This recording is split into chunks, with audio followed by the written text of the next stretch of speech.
뉴스 딱 나왔는데 네. 뭐 강남 아파트 뭐 12억 떨어졌네 어쩌네 그래서 네. 너무 재밌더라고요. 자료 한번 보여드릴까요, 여러분? 뉴스가 나오면 팩트 체크를 해라. 원문을 봐라. 이런 네. 얘기를 되게 많이 하거든요. 12억 12억 내려갔다. 폭락. 네. 8억 폭락. 원베일리 그다음에 이건 아크로 리버파크. 아크로 리버파크. 그래서 아크로 리버파크를 제가 실거래를 봤어요. 네. 리버파크. 자, 뉴스에 나온 거는 10월 5일자 54억 8천이죠. 근데 20일 날은 또 42억이야. 뭐 어떻게 된 거야? 12억 네. 차이 납니다. 근데 이제 뉴스에 나온 거는 이게 떨어졌다고 이렇게 나온 거잖아요. 네. 15일 만에. 네. 같은 타입이고요. 네. 근데 층이 저층 고층입니다. 2층이잖아요. 네. 2층이잖아요. 그러면 그 전에도 이랬나 봐야 되는 거죠. 그 전에도. 그 전에도 저층은 이 정도 가격으로 형성이 됐다고 저는 보이는 거죠. 그러니까 지금 층마다 가격 차이가 너무 많이 나는 건데 네. 층과 향마다 그러네요. 17층은 48억에도 거래가 됐고 54억에도 거래가 됐고 35는 46억. 그러니까 지금 2층 42억이 저는 그렇게 많이 떨어져 보이지 않아요. 제가 판단하기에는. 근데 그 전에 54억 바로 아래로 42억이 찍히다 보니까 뭔가 12억이 떨어져서 폭락한 것처럼 보이는데 13층 54억이 좀 많이 비싸게 거래가 된 면이 있는 것 같고 근데 얘가 뭐 향이나 이런 것도 디테일하게 봐야겠죠? 그 전에 18층이 40억에 거래됐는데 2층이 42억에 거래가 됐다. 이걸로 보면은 또 얘가 또 비싸게 거래됐다고 볼 수도 있는 거거든요. 2층이. 40억 에 18층인데 얘는 2층이 42억이잖아요. 이 54억을 빼면 그거에 대해서 너무 이제 근데 뉴스만 보면은 반포가 12억이 떨어졌어? 이러면서 뭔가 공포심이 유발이 되잖아요. 네. 그렇게 아니고 앞뒤 좌우도 좀 살펴보시면서 판단해야 되지 않나. 뒤에 코멘트가 좀 웃깁니다. 12억이 내려갔다. 근데 이 12억이 내려간 아파트가 강남권 한강변의 대표 고가 아파트로 유명하다.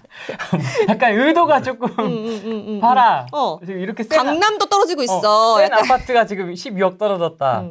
뭐 약간 이런 느낌. 네.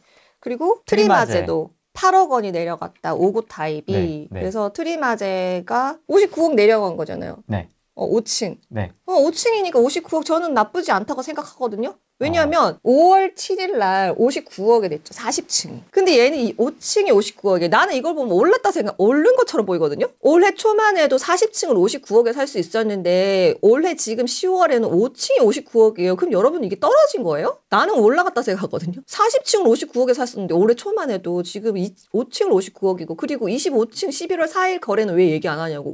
64억인데. 그러니까 기준점을 어떻게 잡느냐에 따라 그쵸. 이 해석이 완전히 달라질 수 있겠네요. 지금 올랐다라고 보시는 거죠? 저는 올랐다고 보는 거죠. 5월 7일이 59억, 똑같은 59억인데 5월에는 40층이었고 지금 5층인데 59억이잖아요. 근데 난 이걸 올랐다고 보여지고 그리고 25층이 최근에 11월 4일에는 64억에 거래됐잖아요. 64억 거래된 건 싹 빼잖아 또.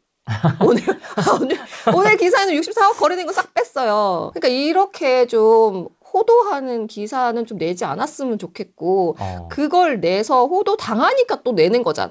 그러니까 여러분들도 좀 이걸 좀 디테일하게 보고 이게 이 기사가 정말 맞나? 실제로 거래됐을 수도 있잖아요. 이게 뭐 무조건 이게 뭐 오른 거래요, 내린 거래요라기보다는 내가 그거를 디테일하게 보면서 좀 판단하는 힘을 좀 길러야 되는 것 같아요. 원베일리는 왜 가져오신 겁니까? 원베일리는 거래가 없더라고요. 원베일리도 지금 그 밑에 보면은 거래가 또 얘도 하락했다고 떠요. 33억에 거래됐나? 뭐 이렇게 기사가 났었거든요. 근데 여기구나. 네, 33억, 5억이 떨어졌다. 근데 얘는 실거래가 없더라고. 그래서 호가를 봤어요. 네. 호가 최저가가 36억이에요. 그러니까 쟤는 33억짜리가 어떤 내용이 있었는지 현장 가서 이제 확인해 볼 필요가 있다. 이것만 기사만 보고 여러분들이 지금 강남 아파트도 떨어지고 있나 봐. 이렇게 생각하시면 안 된다는 거죠. 그 말씀을 드리고 오늘 딱 떴더라고요, 아침에. 그렇습니까? 재밌네 이거? 오늘 후레인 가서 얘기해야겠다 이러면서. 제가 한 1년 전쯤인가 상가가 이제 좋은 물건이 막 나온다고 그랬었잖아요. 맞습니다. 근데 이제 처음에 이제 금리가 막 상승하고 난 다음에는 어느 정도는 공실이 되던가 금리가 올라가도 사람들이 조금 버텨내거든요. 근데 제일 안 좋은 지역, 안 좋은 매물부터 이제 매물이 나오기 시작하는데 그 기간이 지금 한 2년 좀 지나면서 좋은 매물도 지금 찾아보면은 좋은 매물도 싼 금액에 지금 나오고 있다.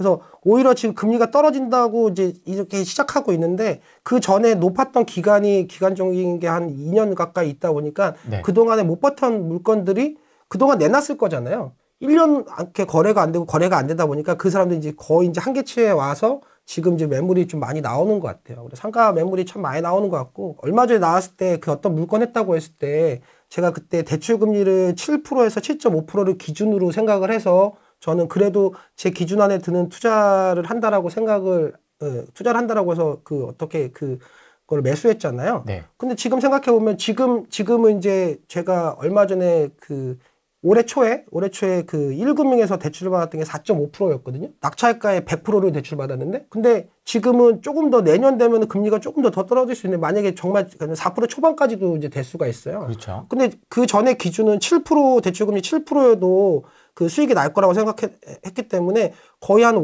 절반? 그 100% 가까이는 아니어도 70~80% 가까이가 이제 떨어진다라고 생각하면 그걸 기준으로 이제 7%를 기준으로 물건을 찾았던 그걸 기준으로 그대로 보수로 한다고 하면 지금은 좋은 입지에 좋은 물건이 지금 나오는 것 같아요. 좀 더 금리가 다 떨어지고 안정적인 임대가 되고 이러고 난 다음에 그 상가를 사기에는 늦을 수도 있겠다. 그래서 좀 더 빨리 움직이는 게 맞지 않을까라는 생각을 해서 올해 같은 경우는 저 같은 경우는 좀 이렇게 큰 물건, 인생 물건을 해가지고 여력이 없어가지고 지금 안 하고 있는데 모니터링을 하고 주위에 이제 저희 투자멘토스의 그 뭐 상남자님이 막 그 하는 걸 그 매물 이렇게 보다 보면 네. 좋은 물건들이 꽤 많더라고요.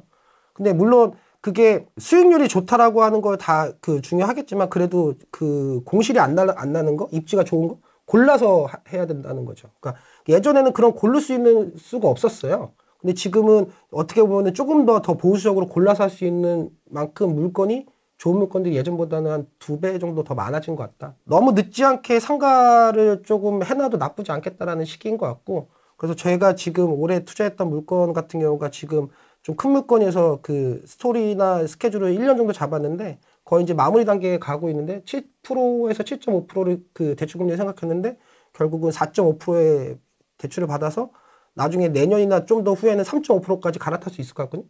그러면 대출이 그 금리가 100%가 낮아지는 거잖아요. 어떻게 보면 3.5%가 낮아진다고 100%가 낮아지는 거니까 그러면은 레버리지 수익률 같은 경우는 2배가 올라가거든요. 그럼 2배가 올라간 거를 기준으로 해서 저한테 매수하시는 분도 수익률이 나올 수 있는 그런 저금리 시대 때 저는 그런 일부분을 매도해서 원금 매수를 하겠다. 그 생각을 갖고 있습니다. 지금 상가 타임 너무 좋은 것 같아요. 네, 맞아요. 금리가 확실하게 내려가 있을 때 말고 지금 그 경매로 낙찰을 받아서 나중에 수익률이 좋아졌을 때 매도하는 방법. 매수자의 수익률이 그때는 맞춰지니까 그 네. 매도가가 달라지잖아요.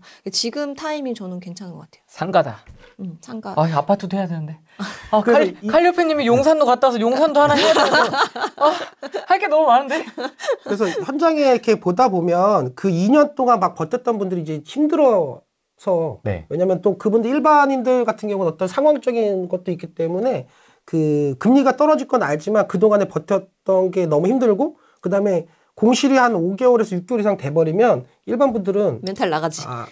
그냥 미쳐버리지. 그러면 그때 근데 그 물건이 입지가 좋고 내가 나쁜 임대에서 좋은 임대로 바꿀 수 있다라는 게 있고 그다음에 지금 금리를 만약에 7% 잡았다라고 해도 향후에 금리가 3%가 됐을 때는 레벨 수익이 2배 이상 올라갈 수 있다는 거 예상만 된다고 하면 그런 물건은 예전에는 잘 안 보였다고 하면 지금은 그나마 그 정도 안에 기준에 드는 물건이 많이 보이는 것 같아서 나쁜 시기는 아닌 것 같아요. 저 같은 경우는 항상 상가 투자를 하는 사람이기 때문에 어떤 시기가 좋거나 나쁘다라는 건 없지만 그냥 그때그때 기준에 맞춰서 투자하면 되니까. 그렇지만 그 올해의 그 금리가 한창 막 올해 작년에 그 낙찰받은 물건이니까 그때 사람들이 다 놀래했던 거예요. 이런 금리가 올라가고 막 이런 안 좋은 시기 때 이렇게 했냐는데 저는 이때가 아니면 이 가격에 못 산다라고 생각을 했던 거라서. 근데 이제 시간이 지금 한 10개월 정도 지났잖아요. 그러면 이제 일반 매매나 이런 거 찾아보면 예전보다 좋은 물건이 찾아보면 좀 더 많아진 것 같다. 그래서 지금 나쁜 시기는 아닌 것 같다.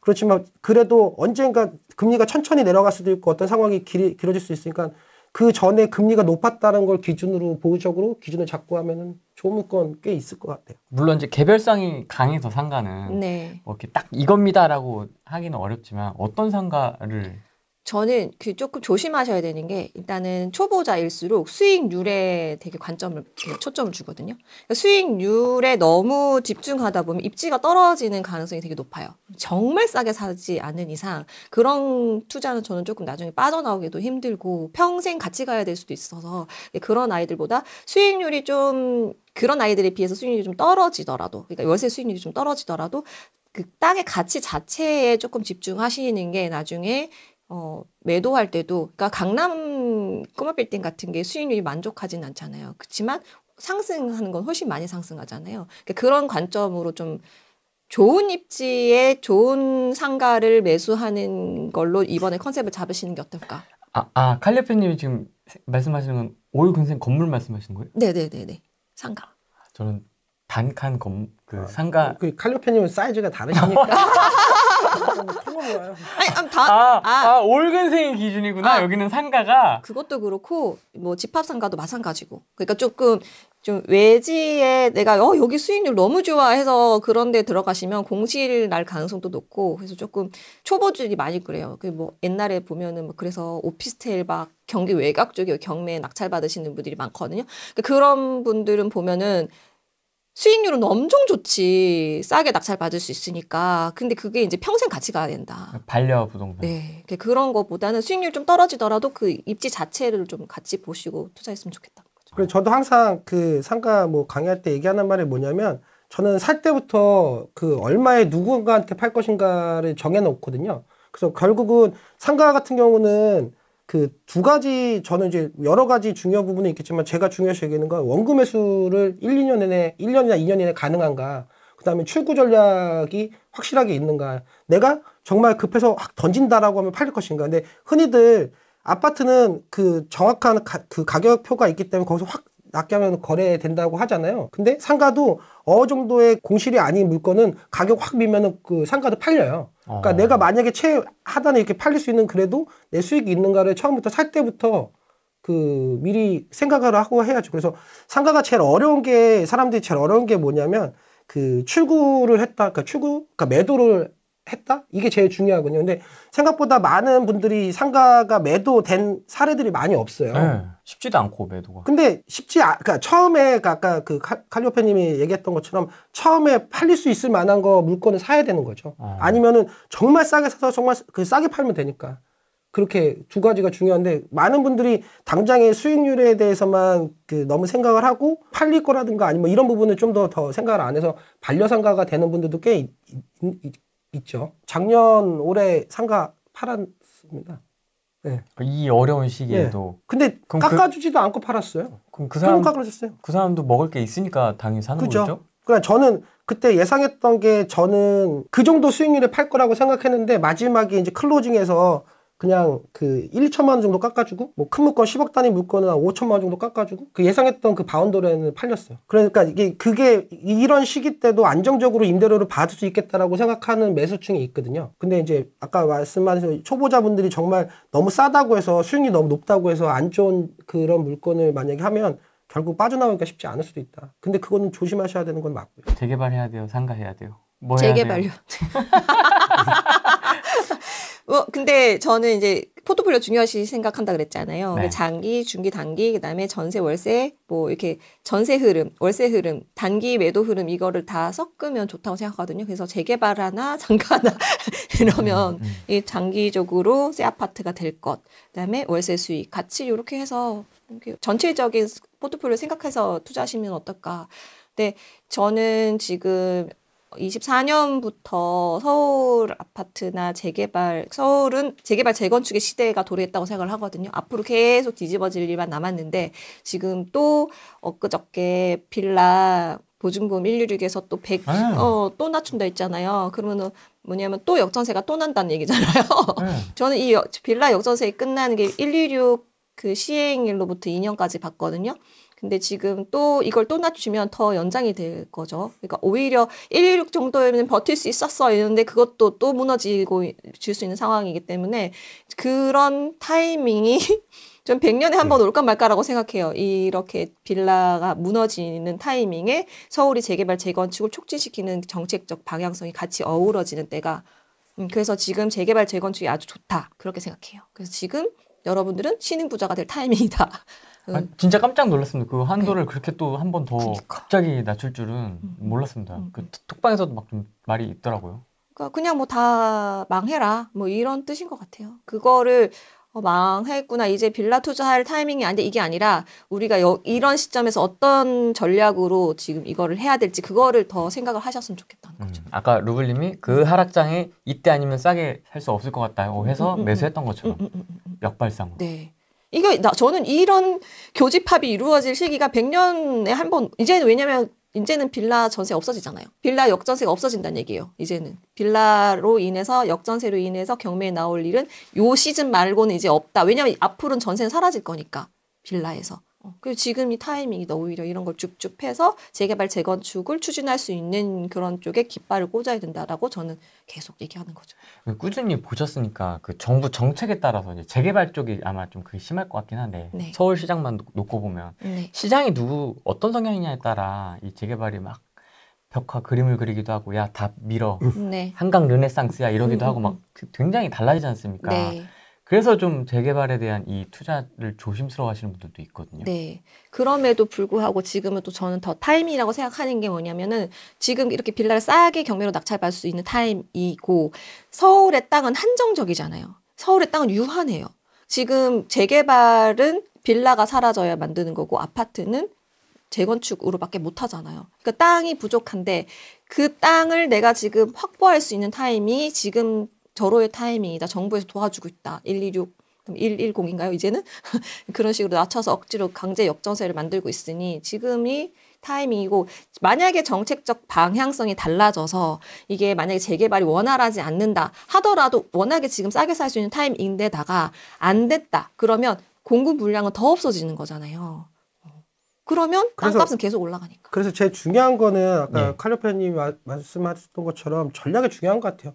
본인이 어떻게 장기 보유할 수 있는 어떤 플랜이라든가 본인만의 이거를 만들어 놓으면 이렇게 되든 안 되든 결국 본질적으로 서울의 땅은 부족할 거고 어떻게 보면은 기간이 문제인 건데 언제 될지 모르는 거니까 처음에 살 때부터 이거를 나는 어떻게 보유할 것인가에 대한 전략, 그다음에 어떻게 끌고 갈 것인가에 대한 이런 부분을 생각해 놓는 게 그 요지가 아닐까. 그런데 거기다가 이제 칼리오페님이 말씀하신 것처럼 지금 어떻게 보면 한쪽으로 골이 막 깊어지면 그게 반대적으로 어떤 누군가는 힘들겠지만 거기에서 기회가 생기는 건 맞거든요. 좋은 타이밍이라고 생각을 하지만 그것도 결정을 할 때 이제 본인이 어떻게 그거를 지켜낼 수 있을까도 고민을 해보시는 게 좋지 않을까 생각이 드는데. 8억 떨어졌고 뭐 12억 떨어졌고 이게 나라냐 뭐 지금 이러고 있는 상황입니다. 속지 마셔야 되고 지금 그 평균적으로 서울 전체 데이터가 뭐 0.01% 떨어졌다 뭐 이랬잖아요. 근데 강남 3구는 전혀 떨어지지 않았고 그다음에 오히려 또 그 위쪽으로는 살짝 뭐 1% 넘게 올랐다 그러고 그러니까 좀 떨어졌던 게 있으니까 늘 노도강까지는 안 가더라도 이제 노도강 그쪽이 좀 많이 떨어졌더라고요. 거기는 경매로 보시면 돼요. 경매로. 거기도 투자를 해야 될 타이밍이 아직 아닌 거지. 지금 왜냐면 지금 타이밍에는 거기는 경매로 거기보다 조금 아래쪽에 지금을 공략하셔야 되는 타이밍이고 아래쪽도 정보 좀 다 회복했을 때 그때 이제 노도강 타이밍이 올 텐데 지금은 노도강은 제가 좀 경매로 하셔라. 내년엔 노도강 금관구도 좀 흐름이 올까요? 그럼요. 지금 서울 3구, 강남 3구나 이런 좀 한강 벨트 라인 쪽은 어차피 대출이 안 되는 데잖아요. 근데 거기는 전혀 타격이 없어요. 그러니까 이제 조금 그 아래쪽 9억 이하들이 조금 움직이려고 하는데 이제 그냥 손발을 묶어버린 거잖아요. 매수세가 없는 게 아니거든요. 그냥 계속 눌러버리는 거예요. 지금 전화는 엄청 많이 와요. 전화는 엄청 많이 왔는데 그 가격이 서로 안 맞는 거예요. 나는 이 가격에 안 팔 건데요. 이 가격에 안 맞출 건 보지도 마세요. 막 이래요, 저는. 그러니까 지금 그거랑 지금 실제로 데이터라 찍히지가 않으니 이제 조금 뭐 이렇게 추운 건가? 약간 이렇게 생각이 들 수가 있는데 연말에 조금 항상 좀 주춤했고 지금 이제는 강남 3구가 만약에 흔들린다 이러면은 이제 조금 생각을 다시 해봐야 될 수도 있지만 지금 강남 3구는 너무 굳건하거든요. 뭐 떨어지는 기미가 전혀 없고 오히려 뭐 정거점 뚫은 아이들도 간혹가다 하나씩 튀어나오고 있으니까 그거에 너무 현혹되지 마시고 지금 내가 뭘 할 수 있는지 좀 집중하셨으면 좋겠어요. 지금 그럴 때가 아니다. 지금 오히려 더 그래 나한테도 또 한 번에 그 기회를 주는 건가? 지난번에 올해 초에 내가 못 샀으니까 지금 이렇게 한 번 더 기회를 주는 건가? 이러면서 내가 막 더 유심히 찾아다니시고 그럴 타이밍인 것 같아요. 절대 현혹되지 마셔라. 현혹되지 마셔라. 어떻게 좀 보세요? 어쨌든 보고 듣고 생각하시는 건 많이 있으시니까. 주거용 같은 경우 저는 뭐 칼리오페님처럼 막 그 열심히 임장 다니고 막 이렇게 하고 막 이런 타입이 아니고 저는 이제 어떤 상황이 딱 오면 지금이 이제 절대 그래도 지지하는 싸움이다라고 하면 그때 좀 공격적으로 이제 주거용을 매수하는 타입이라서 제 개인적으로 본다라고 하면 저는 이제 다주택자하고 취득세가 너무 비싸고 명의도 없고 하니까 저는 조금 더 지각비를 내더라도 조금 어떤 부분이 하고 난 다음에 들어갈 생각은 있어요. 근데 뭐 그 예전처럼 만약에 칼리오페님은 막 한창 살 때는 막 50개씩 막 사고 그랬잖아. 예, 근데 그렇기 전에 어떤 상황이 온다라고 하면 저에 대한 거 세팅이 된다고 하면 지금 아까 말씀하셨던 거는 하나씩 깃발을 꽂아놓을까 저도 생각을 하고 있거든요. 따로 연락드리겠습니다. 근데 지금 저도 이제 그 사람들이 그런데 역전세 때문에 안 힘든 사람이 없죠. 저도 그 주거용 있으니까 그래도 한 2년 동안 저는 다행이었던 게 뭐냐면 그러면 저는 이제 사업자 대출 후순위 안 받았고요. 그다음에 5% 이상 잘 안 올려가지고 그런데도 한 20장 이상 빼줬어요. 근데 만약에 생각해보니까 다른 사람들은 그 전에 후순위 대출 받았고 막 많이 올렸던 사람들 같은 경우는 엄청 힘들 거라는 걸 알죠. 근데 지금은 이제 갑자기 이제 바뀐 것 같아요. 우리 적폐라고 해서 맨날 세입자분한테 맨날 막 그랬는데 내년부터 이게 좀 이렇게 갖고 있는 물건을 이렇게 보잖아요. 내년부터 이제 서름을 좀 떨쳐낼 수 있지 않을까. 그럼 서름을 좀 떨쳐내면 그 매물이 그 전에 막 힘드니까 싸게 던지는 물건이 나올까요? 안 나올 것 같은데요. 그러면 그 밑에 그만큼 전세분이 이렇게 해서 받쳐주기 때문에 하방은 막혀져 있다는 거는 어느 정도는 맞는 것 같아서 하방에 막혀져 있지만 언제 이렇게 언제 이렇게 갈지 모르잖아요. 네. 그럼 저 같은 경우는 좀 지각비를 내고 이렇게 하는 부분에 지각비를 내고 그때 하겠다라는 게 제 생각이라서. 불이 딱 붙었을 때 이제 그때 들어가겠죠. 저는 항상 시장에 있고 이렇게 칼리오페님 같은 분이 옆에 계시니까 옆에서 막 이렇게 기동량하고 기동량 하다가 그때 뭐 하게 되면 뭐 그때 좀 지각비 내더라도 근데 그 전에 이제 한두 개씩 할 수 있는 게 있다고 하면 깃발 아까 얘기했던 대로 뭐 그 말씀하시는 뭐 그 재개발이나 저것 이런 데다가 한두 개씩은 꽂아 놓는데 정말 예전에 한 6, 7년 전, 7, 8년 전에처럼 그렇게 한 번에 할 수 있는 그런 시기는 아직 저도 준비가 안 됐고 시장도 아직 준비가 안 된 것 같아서 어떤 정도 준비가 되는 순간이라든가 그런 걸 보고 좀 지각비 내고 한 번에 할 생각을 하고 있습니다. 지금 경매로 수익형 부동산 보는 건 어떻게 생각하십니까? 뭐 상가도 있고요. 오피스텔도 있고 지산도 있고요. 뭐 여러 가지가 있지 않습니까? 저는 그 오피스텔 같은 경우는 그 경매로 뭐 오피스텔을 막 굳이 경매를 본 적은 없어서 타겟에서 오피스텔을 경매를 받아야겠다 이런 생각한 적도 없고 그리고 경매든 저는 이제 상가를 경매 물건으로 검색을 하다 보면 효율성이 좀 낮아지는 게 전국을 막 다 볼 수도 없어요. 하나하나 다 가볼 수도 없고 그리고 진짜 좋은 물건들 같은 경우는 너무 싸게 낙찰받기가 쉽지가 않아요. 그러면 이제 반대로 이제 경쟁이 좀 덜한 데로 가야 되는데 아니면은 거기서 특수 물건이 조금 섞여 있는 거라든가 아니면은 금액대가 좀 큰 물건이라든가 이런 물건을 해야 되는 건데 오히려 그 한 지역이나 자기가 이제 본인만의 지역이라고 제가 얘기하는데 그런 데처럼 몇 군데를 선정해 놓고 거기만 경매를 하는 거죠. 그럼 거기는 확실하게 아니까. 근데 다 경매 검색해가지고 저기로 가보는 게 아니라 한두 군데 정도만 딱 보고 거기 경매. 근데 거기에 좋은 물건이 경매 나올 확률이 언제 나올지 모르잖아요. 그러니까 그때 일반 매매하고 같이 봐야 된다. 그래서 그 경매가 낙찰된 게 있으면 그거를 복귀해봐서 저 사람은 어느 정도 수익률을 세팅했는지를 확인해보고 그 다음에 일반 매매를 찾을 때는 내 기준하고 저 사람보다 기준보다 높은 물건이 있으면 결국 수익률이 높고 싼 게 제일 중요한 거니까 그 물건을 사면 되는 거잖아요. 근데 경매의 시절이 와서 경매로 상가를 사야 된다는 경매로 상가를 사는 건 나쁘지 않지만 경매로만은 아니라는 거죠. 그러니까 경매로 어떤 사람이 낙찰받았던 거를 복귀해보고 수익률을 기준 만들어 놓고 근데 그 전국이 아니라 몇 군데 지역만 이렇게 모니터링을 하면서 그 일반 매물도 모니터링하고 그다음 경매 물건도 모니터링하다가 그 물건이 나오면 그때 하면 되겠죠. 예전에 그런 거 있었어요. 경매 선생님들이 경매로 날리면 더 비싸게 낙찰된다고. 왜냐면 전국에 광고가 되니까 일부러 매매가 안 되니까 그냥 경매로 날려버리는. 그렇게 많이 했죠. 네. 지금도 하고 있고. 지금도 하고 있나요? 네. 그러니까 너무 경매는 내가 매수하는 방법의 한 수단일 뿐이지 이게 무조건 경매, 무조건 매매로만 할 거는 아니다. 양쪽에 다 무기를 들고 적재적소에 내가 쓸만한 걸 딱 쓰면 되는 거죠. 낙찰 안 되면 그만이고 내가 원하는 가격에.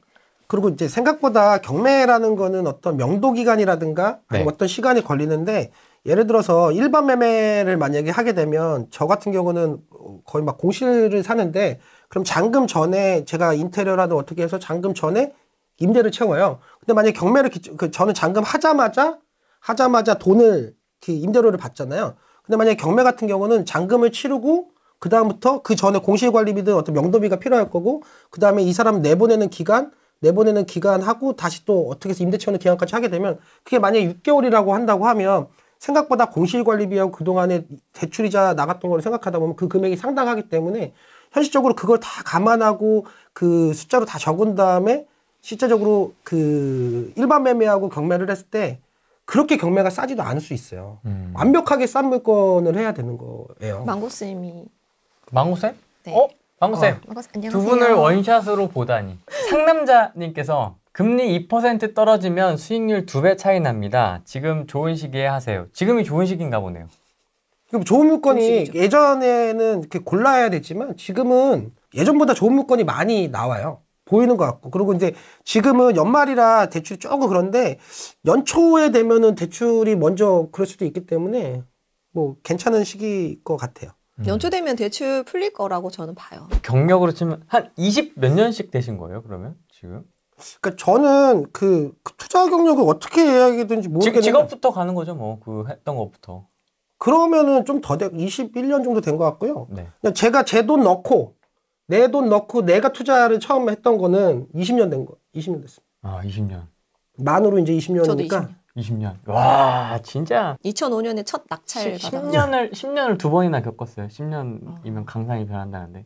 근데 그 20년 동안 했음에도 불구하고 이번 장이 제일 힘들었어요. 아, 그 정도였습니까? 네, 이번 장이 제일 힘들었고, 왜냐면은 이렇게 전국적으로 역전세가 나지 않았었어요. 한 번도. 났다 하더라도 이제 금세 회복이 돼서 전세가가 쭉 상승하는 패턴이었는데 지금은 일유력이 좀 컸죠. 뭐 빌라 오피 같은 경우는 그런 게 좀 컸고, 그리고 전 정권에서는 그때 뭐 적폐, 이 욕심쟁이 막 이러다가 이번에는 사기꾼 프레임이 씌워졌잖아요. 네. 그러니까 그게 너무 힘들었던 것 같아요. 정신적으로. 그래서 이렇게까지 내가 몰려본 적이 있는가? 그러니까 뭐 만기가 1년 넘게 남은 세입자들부터 연락이 계속 오니까 제가 너무 힘들었던 거죠. 그래서 다 지긋지긋하다 해서 월세로 다 전화를 시켰는데 네. 지금 한번 나중에 세보려고요. 월세 전화한 게 몇 개인지. 그래서 이제는 그냥 강의할 때도 그냥 전세 세팅 생각하지 마라. 빌라 오피스텔도 그냥 월세 생각하고 장기 임대 등록해서 길게 가져갈 생각해라. 뭐 어쨌든 빌라나 오피는 계속 공급은 계속 부족해질 거니까 그런 식으로 세팅을 다시 하시는 게 좋겠다 이런 생각을 하고 우리나라에서 지금 빨리 전세가 사라졌으면 좋겠다. 어떻게 보면 그 전세가 사라지는 게 막 그런데 그 어떻게 보면 월세가 된다고 하면 그 분들은 가처분 소득이 너무 줄어가지고 어떻게 보면 사회 전체적으로 보면 오히려 안 좋아지는 건데 모르겠습니다. 그렇게 그러니까 맞는지는 모르겠지만 근데 그렇게밖에 할 수 없으니까. 아니, 전세가 살아야지 월세가 올라. 지금은 뭐 금리가 저금리일 때도 이제 월세보다 전세자금 대출이 싸니까 사람들이 전세를 많이 선호를 했고 이번에 역전세 난 거는 전세자금 대출 금리가 올라가니까 사람들이 월세가 더 싸네 하면서 빠져가는 수요도 되게 많았거든요. 뭐 굳이 전세자금 대출 너무 2배로 올랐어요. 저 월세로 갈래요. 이런 수요들이 있어서 같이 이제 역전세가 더 심화가 된 부분이 있었는데 전세가 사라지면 비교군이 없기 때문에 그냥 월세를 수익 계속 올릴 수가 있는. 지금 이 월세 만약에 전세가 사라지면 절대 못 푼다고 생각해요. 곱하기 2? 이 3까지도 가지 않을까? 곱하기 3 정도까지도 갈 수 있습니다. 충분히. 네. 그리고 저 요새 미국 부동산 관심 많아가지고 뉴욕이나 뭐 이런 데 임대료 보거든요. 장난 아니에요. 투룸 이런 거. 네. 몇 백씩, 네. 100단위, 몇백 단위. 나는 그날을 손꼽아 기다린다. 이 울분을. 다 죽었어. 다 죽었어. 이제 일단 전세 빌라 오피부터 시작해서 전세 다시 말리고 그다음에 이제 아파트 소형 아파트부터 말리고 이게 점점점 이게 다 말려버릴 거야. 한림대님은 본인이 다 사서 말릴 것 같아요. 이렇게 막 투자하는 사람들 보면 서름이 엄청나거든요. 뭐 저도 막 중간에 전화 와서 집값이 전세가 떨어졌으니까 저한테 돈을 거기 떨어진 거 절반만 먼저 입금하라는 거예요. 그래서 제가 그랬죠. 아니 그럼 만약 중간에 전세 가격이 오르면 저한테 돈 절반을 입금해 주실 거예요. 그랬더니 그러니까. 근데 전화를 계속 오는 거예요. 해달라고. 네. 그래서 나중에 왜 그러시냐, 왜 이렇게 저를 괴롭히시냐 그랬더니 자기가 그 집안에 우환이 있다 그러면서 처음부터 그렇게 말씀해 주시면 그래서 제가 어느 정도 돈을 그냥 좀 드렸거든요. 근데 이런 전화가 세입자분들이 많이 빌라방 때문에 그런지는 모르겠지만 소유자를 봐야 되고 보는 눈빛이 예전에는 집 많다고 하면 뭐 이렇게 보는 눈빛이 이게 내가 지금 선량하게 임대 물건을 공급하는데 너무 사기꾼 보듯이 하는 게 너무 세금 겁나 많이 내는데 우리가 세금도 많이 내지. 그럼 세입자하고 계약할 때 좀 이렇게 착한 표정 같은 거 좀 짓고 하세요? 그냥 저는 웬만하면은 세입자분 다 들어드리는 쪽이라서 그래서 저희 와이프님이 얘기하는 거는 우리 집도 안 고치는데 세입자 거는 곧장 고쳐준다고. 근데 웬만하면 잘 해주고 난 다음에 안 되는 거는 명확하게 얘기하죠. 안 되는 건 안 되는 거니까. 그래서 웬만하면 전화를 제일 안 받고 싶어가지고 네. 전화가 너무 스트레스여서 네. 근데 이제 많이 줄였죠 이제 예전보다는. 그럼 어떤 세입자가 좀 기억에 남으세요? 21년 하셨으면. 정말 진짜 이번에 이제 이사 날짜를 협의를 하려고 이제 이사 날짜를 알려달라 이제 했더니 이제 보증금을 악용하기 시작하는 거예요 세입자들이. 나는 돈을 다 줘야 나갈 거다.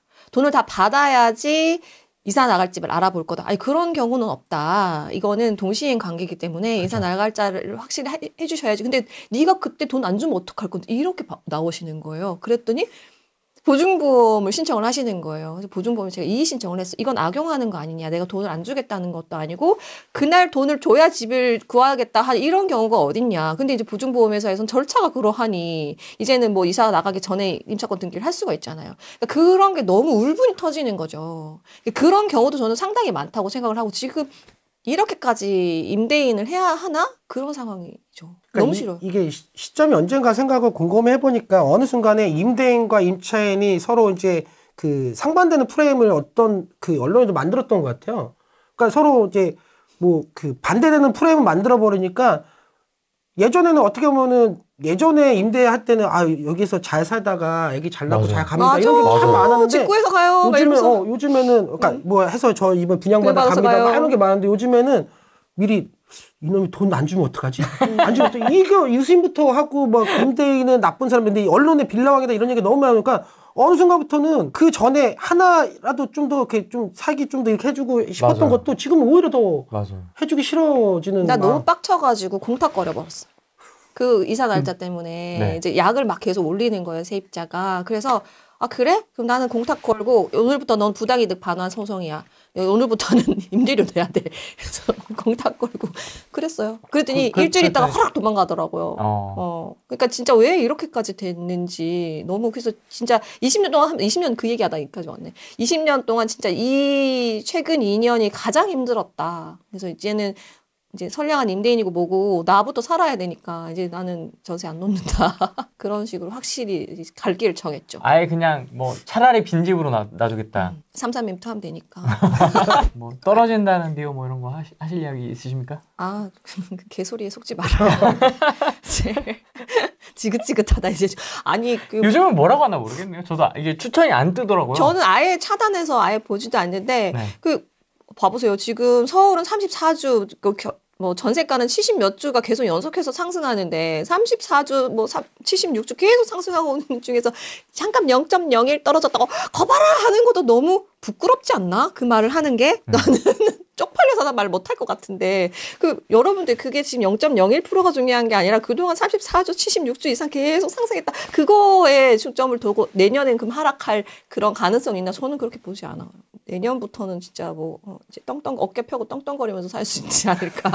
나 우리 그거 한번 했으면 좋겠어. 우리 진짜 역전세 막은 거 있잖아. 개수 한번 세서 나중에 우리 2년 동안 아까 20장이라고 해서 중간에 여쭤보고 싶었는데 한 장이 그럼 얼마입니까? 1억입니까? 1,000만 원입니까? 1억 얘기하는 거 20억 얘기하는 것 같아요. 그 정도는 다 메꾸지 않았어요? 역전세 20억.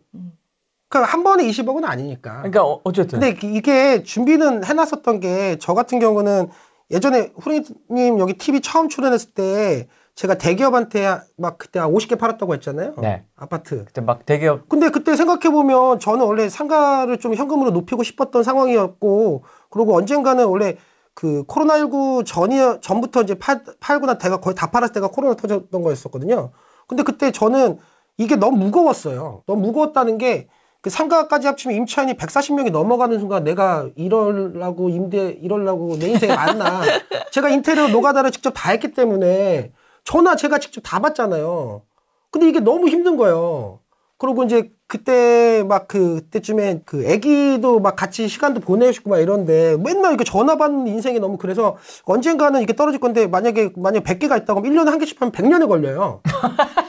근데 2개씩 판다고 해도 50년이 걸리는데 그러면 이때 사람들이 사준다고 하고 할 때 어차피 세금도 중과된다고 하니까 조금은 내놓자. 그래서 좀 덜어내서 그거 갔는데 갑자기 뜻하지 않게 코로나가 터진 거예요. 네. 코로나 터지니까 정말 예전에는 이 금액에 할 수 없는 물건들이 그래서 신천지 교회 이런 데도 나오고 병원 갑자기 모이지 못하는 병원 이런 거 나오고 하니까 그 판돈 가지고 현금으로 좀 늘려놓은 거죠. 현금 늘려놓고 그 현금으로 늘려놓은 걸 가지고 이제 그 다음부터 이제 역전세가 따다닥 2년치는 예상되니까 그때부터 이제 준비를 했던 거예요. 근데 지금 2년치 했을 때 20장 정도는 다 이렇게 조금씩 빼드리고 했던 거죠. 근데 그러면서 이제 언젠가는 전세 가격은 언젠가는 오를 건데 그러면은 나중에 팔 때 돈 좀 더 많이 나오겠네 이 생각하면서 마음 편하게 마음 편하게 했는데 마음이 안 편하더라고요. 왜냐면 이번에 했던 물건이 좀 단위수가 이제 세 자릿수 물건을 하다 보니까 계속 거기 돈이 빨려 들어가고 역전세에 빨려 들어가니까 좀 쫄리긴 한데 그래도 그렇게 대비를 했었어요. 왜냐면은 한번 저는 그 전 시장에 역전세나 이런 것 때문에 엄청 힘들어하고 그래서 그때 지금 엄청나게 좋은 목동 물건이나 강남 물건도 다 헐값에 다 던졌던 분들을 많이 봤거든요.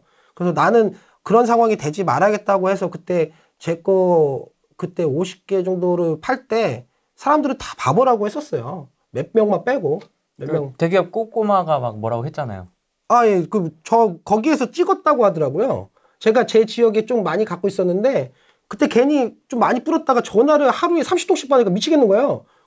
그러면서 이제 그때 하루에 많이 때는 하루에 한 개씩도 팔고 했었거든요. 일주일에 한 개씩은 팔았는데 그때 이제 대기업 분이 어떻게 이렇게 좋다고 말씀해 주시니까 그분들이 많이 와서 제 거 사셨어요.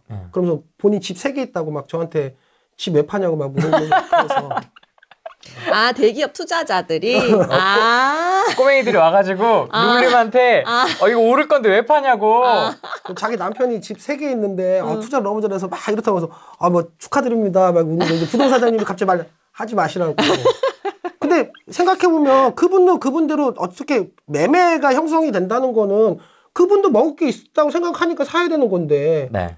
근데 나는 이만큼이면 됐고 나는 다음을 대비해야 되는 거고 세금까지 다 한다고 하면 나는 이만큼이면 됐고 좀 마음 편한 투자를 하고 싶었고 그리고 예전에 한번 그런 언제가 될지 모르겠지만 어떤 시기가 올 거라는 언젠지 모르지만 올 거라는 생각을 했었고 결론은 그 다음에 코로나 이후에 금리 확 오르 이런 거를 예상했다 이런 게 아니라 그래도 언제 계속 오르는 건 없잖아요. 근데 다행스럽게 그때 조금 정리를 조금은 해놔서 그래서 지금 나머지 50개 숫자를 너무 그 정도는 잘 지켜냈으니까. 네. 잘 판 거는 상가로 현금으로 바꿔놓고 나머지 잘 지켜냈으니까 이제 지켜낸 것도 이제 좀 이렇게 깨끗하게 세금 다 내고 또 팔아가지고 이제 칼류편이 옆에 있다가 같이 또 이렇게 좀 주워서. 네. 나 미국 갈 건데. 경매 학원도 그렇고 공투도 그렇고 여기저기서 지금 계속 나오고 있고. 지난주인가 추적 60분으로 정점을 찍은 것 같습니다. 그래요? 거기서 인천에 있는 모 섬부터 해가지고 이제 그 피해자분들 인터뷰와 그분 당황해서 사무실로 들어가는 것까지 보여주고 했었던 그 기억이 좀 있는데 아마 두 분 다 카톡이나 이런 것들 통해서 보셨을 것 같긴 한데 원래 한 1년 반 전인가 그때 나와서 그때 살짝 돌려서 얘기를 하긴 했는데 네. 그때부터 원래는 그렇게 물밑에서는 그런 얘기가 참 많았었던 것 같아요. 네. 근데 이제 그게 이제 시간이 좀 너무 제가 생각할 때는 진지하게 나왔어야 될 얘기인데 지금에서야 이제 좀 더 가시화되고 많은 사람이 알게 돼가지고 이제 지금에서야 이제 많은 사람이 알게 된 것 같은데 네. 그거의 문제점은 한 4년 전, 5년 전부터 있었던 것 같고요.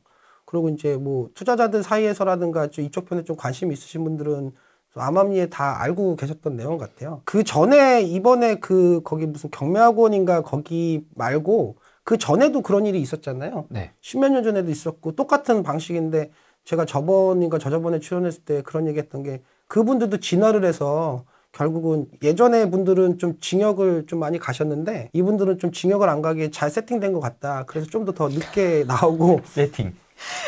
이게 좀 복잡하게 만들어 놨던 것 같고요. 그 다음에 계약서라든가 어떤 부분은 좀 더 디테일하게 잘 써서 법적인 거라든가 이런 부분 다 준비해놨던 것 같아요. 근데 결국은 그게 그렇다고 해도 뭐 법적인 게 준비됐다라고 아무리 뭐 그런다고 해도 문제는 문제니까 언젠가는 터질 게 제가 볼 때는 더 많은 피해자가 되기 전에 좀 더 일찍 나왔으면 더 어땠을까라는 생각을 들었습니다. 네. 제가 경매를 올해 했잖아요. 올해 했고 또 제가 2019년에 첫 부동산 특강을 조그맣게 한 적이 있었거든요.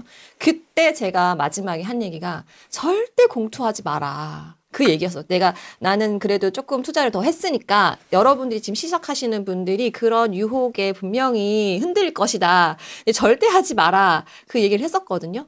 근데 이거는 사람은 사실 뭐 이번에 뭐 속이려고 치면 부동산뿐만 아니라 속이려고 하는 사기꾼들한테 어떻게 당하겠어요. 그게 아니라 내 자신을 되돌아봐야 된다고 생각해요. 왜 공투를 해? 그러니까 그 사람들의 나의 노력을 좀 수고를 덜 하고 나의 공부를 좀 덜 하고 나의 돈을 좀 덜 해서 최고의 수익을 얻고 싶어서 그런 마음이었던 거잖아요, 솔직히. 그래서 그런 마음부터 일단 버리시는 게 좋겠다. 뭐 누구 나를 속일라 치면은 어디든지 다 다가올 수 있는 거거든요. 아, 되게 착해 보였는데. 안 돼. 아, 실력도 되게 좋아 보였는데. TV 나오고 책도 쓰고 유명하고 선한 명문대 나오고 뭐 고학력자에 뭐 인품도 좋아 보이고 그런 사람들이에요, 다 사기꾼들은. 그러니까 오히려 이렇게 생긴 애들이 사기를 안 쳐. 어떻게 생각하세요? 아, 이렇게 생긴 거는 어떻게 생긴 거죠? 아니 이게 표정이 다 드러나잖아요. 화날 때 화내고 좋을 때 좋고 이게 저도 좀 그렇고 저는 막 이렇게 뭐 속이고 그런 거 못하는 이렇게 막 진솔되게 다 네. 이렇게 너무 또 막 진솔돼서 이런 식으로 시작하는 거지 이렇게. 그러니까 그렇게 하면 안 된다는 거지. 그러니까 누구에 의해서 내가 좀 편하게 가려고 하는 마음부터 스스로 되돌아보셔야 된다. 그 사람들은 그냥 나쁜 사람들인 거고 왜 그렇게 하려고 하냐. 그러니까 어찌됐든 내가 공부하고 내가 선택하고 내가 행동해야 되는 거지. 그거를 누구를 업혀서 가려고 그렇게 하시면 안 된다는 거죠. 그것부터 잘못됐다. 저는 예전에 그 한 4, 5년 전에 이렇게 언젠가 터질 수 있을 것 같다라는 그런 얘기를 솔직히 그 다른 사람 통해서 들었었어요. 거기 뭐 내부자가 됐든 아니면 거기에 뭐 어떤 참여자가 됐든 어떤 그거에 아름아름 지인들한테 들었는데 네. 그때 그런 얘기 듣고 제가 강의는 가끔 하지만 그때 얘기했던 말이 뭐냐면 그냥 본질적으로 생각해 보면 그분들이 제가 후리님 TV 처음 나왔을 때도 그 얘기했던 것 같은데 그냥 생각해 보면 그때 했던 말을 또 한 번 더 하다 보면 만약에 그분이 막 100억이 있다라고 하잖아요. 더 많다라고 하고 더 많은 자산이 있다고 하는데 100억이라는 돈은 그냥 하루에 100만 원씩만 써도 1년이면 3억 6,500인데 그럼 3.65% 수익률만 나도 되는 거예요. 근데 그분들은 예를 들어서 거기 10배 이상 수익, 30%, 40% 아니면 20배 이상 수익을 얘기하잖아요. 그럼 하루에 2천만 원씩 써도 돈이 안 주는데 그 시간에 막 갑자기 막 영상도 찍어가지고 뭐 좋은 차 타는 것도 보여줘야 되고 시계도 흔들어야 되고 하는데 그 시간을 솔직히 만약에 정말 그게 맞다라고 하면 예. 그 시간에 좀 더 자기가 사랑하는 사람이든 아니면 어떤 뭐 좋아하는 사람들 시간을 더 보내야 하는데 시간을 거기다 쓴다라는 거는 어떤 의도가 있지 않을까라는 생각이 들면서 그걸 바라봤어야 되는데 아까 칼리프님이 말씀하신 대로 그냥 그거에 참여했던 분들은 좀 더 편하게 남들의 등에 업혀서 아니면 좀 욕심이라든가 이런 부분 때문에 한 거잖아요. 그럼 자기도 되돌아보기 전에 그 사람이 하는 의도를 생각해 보면 그냥 단순하잖아요. 그걸 저 사람 왜 할까? 그러면서 이제 예전에 어떤 분은 나는 뭐 선한 영향력을 끼치고 싶다. 근데 선한 영향력을 끼친다고 하고 그 선한 어떤 그 필명을 쓰시는 사람 치고 선하지가 않고 징역도 가시잖아요. 생각을 해보면 그분들이 어떤 의도가 없이 얘기를 했는데 그거는 본인의 이제 눈이나 귀에 들어오지 않고 본인의 욕심이 더 컸기 때문에 나는 안 당할 거야. 나는 그래도 뭔가 배울 거야. 근데 뭔가 배우려고 거기 들어가서 공투를 참여하지만 배울 건 하나도 없고 왜냐면 본인이 찾았던 물건도 아니고 본인도 참여하지 않기 때문에 배울 것도 하나도 없고 경험도 안 쌓이고 실력도 안 늘어나는 거는 그 전에도 찾아보면 다 그렇게 있는데 이번엔 다를 거야. 그 마음은 결국은 본인이 좀 더 편하게 돈 벌고 싶은 욕심이 아니었을까라는 생각. 그러니까 이런 사람들의 생각이나 이런 거를 잘 읽고 그런 다음에 그 사람들의 마음을 잘 읽어가지고 어떤 구조를 짜고 하는 것 같아요. 그러니까 그런 구조를 짜고 예전보다 좀 더 나은 어떤 그걸 만들었잖아요. 그럼 그 사람들 나름대로 열심히 노력한 걸 수도 있어요. 근데 그게 수요가 있으니까 그런 사람들이 계속 끊이지 않고 계속 나오는 것 같아서. 근데 이제 그게 결국 부동산 경기가 확 좋을 때는 시간이 점점 이렇게 뒤로 늦춰지지만 지금 조금 이렇게 늦게 나온 이유는 뭐냐면 금리가 올라가고도 부동산 경기가 안 좋아졌는데 지금 늦게 나온 이유는 그 앞에 것들이 너무 크다 보니까 이제 돌려막을 수 있던 시간을 벌었던 것 같기도 하고 그거를 이제 다른 쪽으로 어떻게 보면은 속된 말로 쿠션 매겨가지고 어디가 돈을 갖다 놔야 되니까 그런 시간도 필요하거든요. 쿠션. 뭐 그렇지 않았을까라는 생각이 저는 좀 들긴 하더라고요. 두 분이 하지 말라면 맞는 겁니다, 그게. 네, 그렇죠? 하지. 경매 두 분 다 뭐 진짜 진국을 하시는 분들이기 때문에 두 분이 경매의 바닥에서 공투하지 말라 그러면 근데 진짜 수익이 안 나나 봐요. 경제적 자유를 공동 투자로 이뤘다는 사람은 제가 못 봤거든요.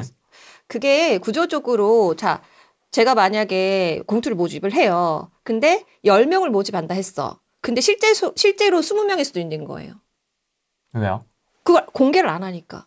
아, 안 하나? 그걸 어떻게 알아요? 그 계약서를 다 까볼 수도 없는 거고 공동 명의로 다 같이 들어가면 모르는데 내 명의가 등기에 박히지 않잖아요. 그러니까 실제로는 10명 했다 해놓고 20명일 수도 있고 30명일 수도 있는 거고 그러니까 이미 모집하는 순간 그 모집자는 수익이 완성이 된 거죠. 돈이 더 모였으니까. 그리고 나서 이걸 해결한다 치고 해결하면은 뭐 수익이 돼야 되는데 이미 그럴 필요가 없는 거야. 이미 자기는 수익이 됐고 이 공투를 길게 가져갈수록 이 사람은 더 수익인 거예요. 왜?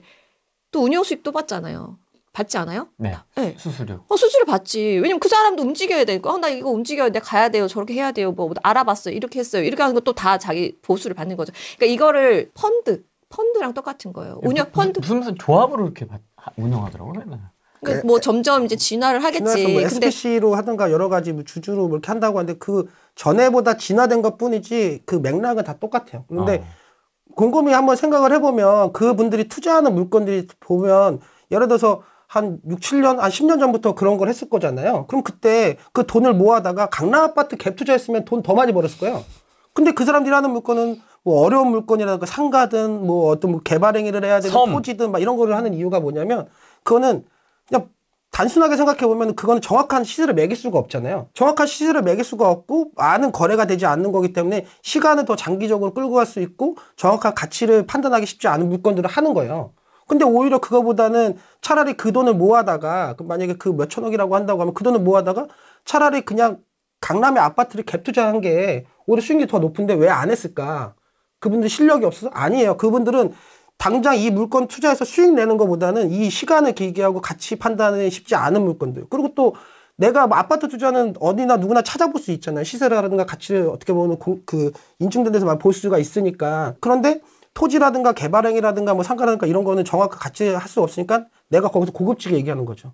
뭐 이런 개발행위를 해야 되고 뭐 어떻게 해야 되고 뭐 어떤 사업 이게 있다고 하면 시간도 길어지고 그 거래도 자주 안 되니까 그분들은 시간이 길어질수록 어떤 할 수 있는 많은 그 돈을 이렇게 할 수 있는 많은 시간적인 것도 있고 방법론이 많기 때문에 그분들이 쉬운 물건 아파트로 투자를 하지 않는 이유, 물건 선정하지 않았던 이유가 그거이지 않았을까 하는 생각이 들더라고요. 아파트는 다 찍혀 있으니까. 그죠? 일단은 지식을 전달하는 사람이 좋은 사람일 거다라는 판단을 일단 버리시는 게 좋겠고, 그리고 배우는 건 배우는 거고, 내가 여기서 무언가 돈을 투자해서 뭐 공투를 하겠다. 내가 돈이 들어가는 순간 을이 돼요. 내가 돈을 넣는 순간 나는 거기서 끌려다닐 수밖에 없어. 하자는 대로. 왜? 내가 권한이 아무것도 없잖아요. 내가 할 수 있는 게 아무것도 없어. 거기서 하자는 대로 해야 되는 수밖에 없는 거예요. 그러니까 지금 어떻게 가시적으로 터진 것들이 나타났지만 사실 더 무서운 거는 터지지 않은 다른 것들. 다른 것들도 많게 있는 것 같아요. 너무 많거든요. 맞아요. 그러니까 절대 하시면 안 되고, 그러니까 내가 콕 집어서 얘기는 못하겠지만 절대 하시면 안 되고, 그래서 제가 루블도 마찬가지지만 카페 할당을 하지 않는 게 그런 이유거든요, 사실은. 그러면 뭐 강사 시켜줄게, 뭐 스타를 만들어줄게 이렇게 해놓고선 자기들이 하라는 데 다 따라야 되잖아. 노예계약.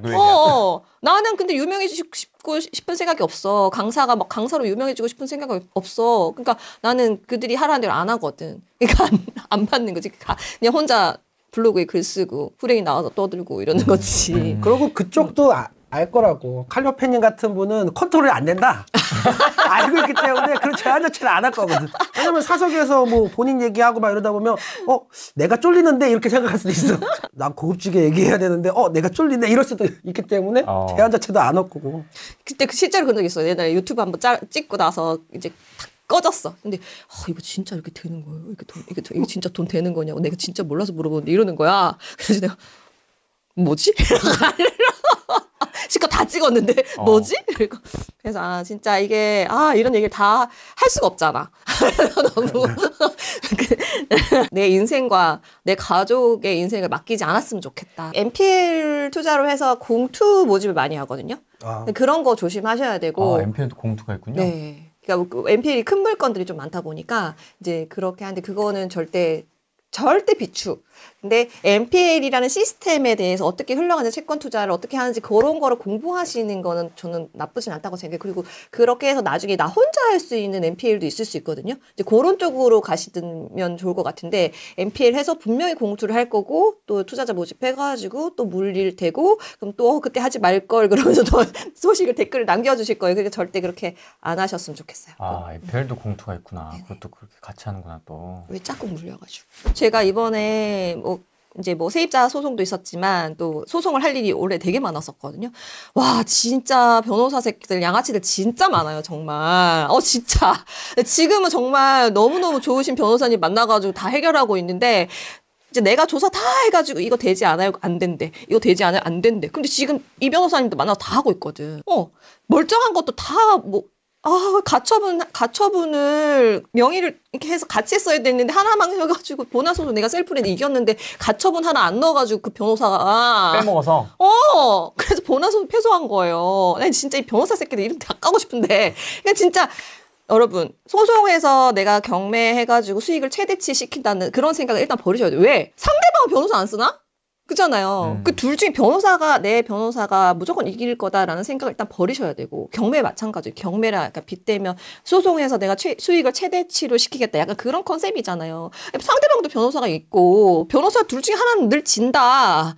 변호사가 두 명 하나, 그렇죠. 그 상대방 피고 있고 원고 있으면 하나는 무조건 지는 거잖아요. 그러니까 내 변호사가 무조건 이길 거다라는 생각을 하지 말았으면 좋겠다. 투자에서 결국은 투자라는 거는 수익을 높이 하려고 하는 건데 그러면 수익을 높이 하려고 하는 거에서 수익률이라는 게 나오는데 그거를 생각하다 보면 그거는 이제 기간에 대한 것도 그 수익률의 모수가 되는 거잖아요. 근데 소송이라는 건 아무리 송달이 빨리 되고 막 이런다고 하고 거기서 변론기 다시 막 이렇게 한다라고 하면 빨라야 늦으면 막 1, 2년 걸릴 수가 있는데 그러면 그렇게 소송이 걸리는 물건 자체는 대출이 잘 안 나올 거고 대출을 받는다고 해도 엄청나게 고율로 받아야 되고 그럼 그 기간이 길어진다고 하면 결국은 1억을 넣어서 1억을 벌었다고 하면 2년이라는 시간이 있으면 그건 50% 수익률인 거잖아요. 근데 만약에 그 시기에 소송을 안 하고 1,000만 원으로 갭 투자를 10개 했으면 그거는 마음도 편하고 이렇게 해서 결국은 돈이 되냐 안 되느냐가 투자자에선 제일 먼저 생각을 해야 되는데 사람들은 어떤 무슨 특별한 기술 공부를 하고 소송해서 막 그 무협지처럼 해서 하지만 돈을 번다고 생각을 하는데 그게 아니라 그냥 처음에 투자할 때 그 마음가짐을 생각해 보면 될 것 같아요. 결국 돈 벌려고 하는 거잖아요. 네. 돈 벌려고 하는 거는 수익률인데 수익률은 기간인데 소송을 무조건 처음부터 염두에 둔다고 하면 기간까지 다 따져보고 한다고 하면 수익률이 그렇게 높지 않다. 그러면은 차라리 하다가 어떤 물건을 하다가 소송이 만약에 해야 될 상황이 있으면 그때는 당연히 지지 말고 이겨야 되는 소송을 해야 되는 거지만 처음부터 소송을 염두에 둔 어떤 투자를 한다라고 하면 투자 기간이든 어떤 상황에 대한 변수든 왜냐면은 내가 생각할 때는 당연히 내가 이길 것 같지만 그거 자체 판사님이 어떻게 판단하는지는 아니면 증거를 어떻게 수집하고 또 어떻게 변론을 하는지에 따라서 그 승패가 완전히 OX가 되는 거기 때문에 그런 거를 소송을 염두에 두고 경매 투자를 한다 그렇게 한다라는 거 보면 본질적으로 생각해 보면 될 것 같아요. 그 기간이 길어질 거라는 생각을 하다 보면 수익률 자체는 결국 대출도 그 레버리지도 못 일으키고 시간도 길다고 하면 결국 투자에서 두 가지 레버리지가 있어야지 수익률도 높아지고 기간이 짧아야지 수익률도 높아지는데 네. 그 두 가지를 처음부터 염두에 두고 한다고 하면 수익률이 200% 300%인들 결국은 따지고 보면 그렇게 수익률이 높지 않다. 상처뿐인 영광. 근데 이제 딴 데 가서 얘기할 말은 많죠. 무협지처럼 막 나는 그때 어떻게 했다. 무쌍 남모를 찍었다. 글 쓸 것도 많죠. 변론기 소장 막 쓰면 있어 보잖아요. 이걸 내가 쉽게 얘기해 줄게. 이거 진짜 너무 길잖아. 건설사 유치권 물건을 낙찰 받은 거예요. 건설사를 깨가지고 유치권을 깨가지고 수익을 최대치로 보리라 이렇게 하면서 유치권이 걸려있는 물건을 낙찰을 받았어요. 받아서 한 4년 정도 있다가 칼리야 오빠가 맛있는 거 사줄게. 그래서 그거 팔았다고 소고기 사주신다고 이제 부르시더라고요. 그래서 오빠 그거 어떻게 됐어요? 그랬더니 그냥 돈 주고 협의했어. 그러는 거야. 소송을 이긴 게 아니고 그냥 돈 주고 해결이 됐고 그리고 그 사이에 부동산 시세가 오른 거예요. 이걸로 내가 유치권을 해결해서 수익이 된 게 아니라 그래서 그때 그냥 네 말대로 그냥 서울 아파트들 그냥 갭 투자했으면 더 낫을 거 그랬어. 이러는 거지. 그러니까 그 얘기를 이렇게 한 거죠. 루블님이.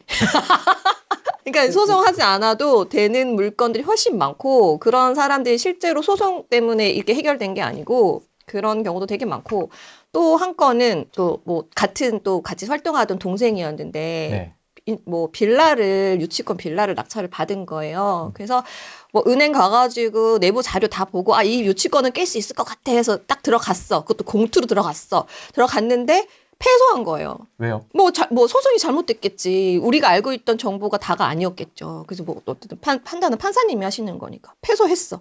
근데 그 상대방이 자기들 유치권 이겼어 하고 문 열고 나가버린 거예요. 그 유치권은 점유가 되게 중요하거든요. 자기들 이겼어 끝났어 하고 나가버리고 근데 그 친구가 이렇게 아쉬운 마음에 현장을 가본 거예요. 근데 문이 열려 있는 거야. 그 점유를 팍 바뀌어버려서 유치권을 깨버린 거지. 13개 냅다 바꿔버린 거야.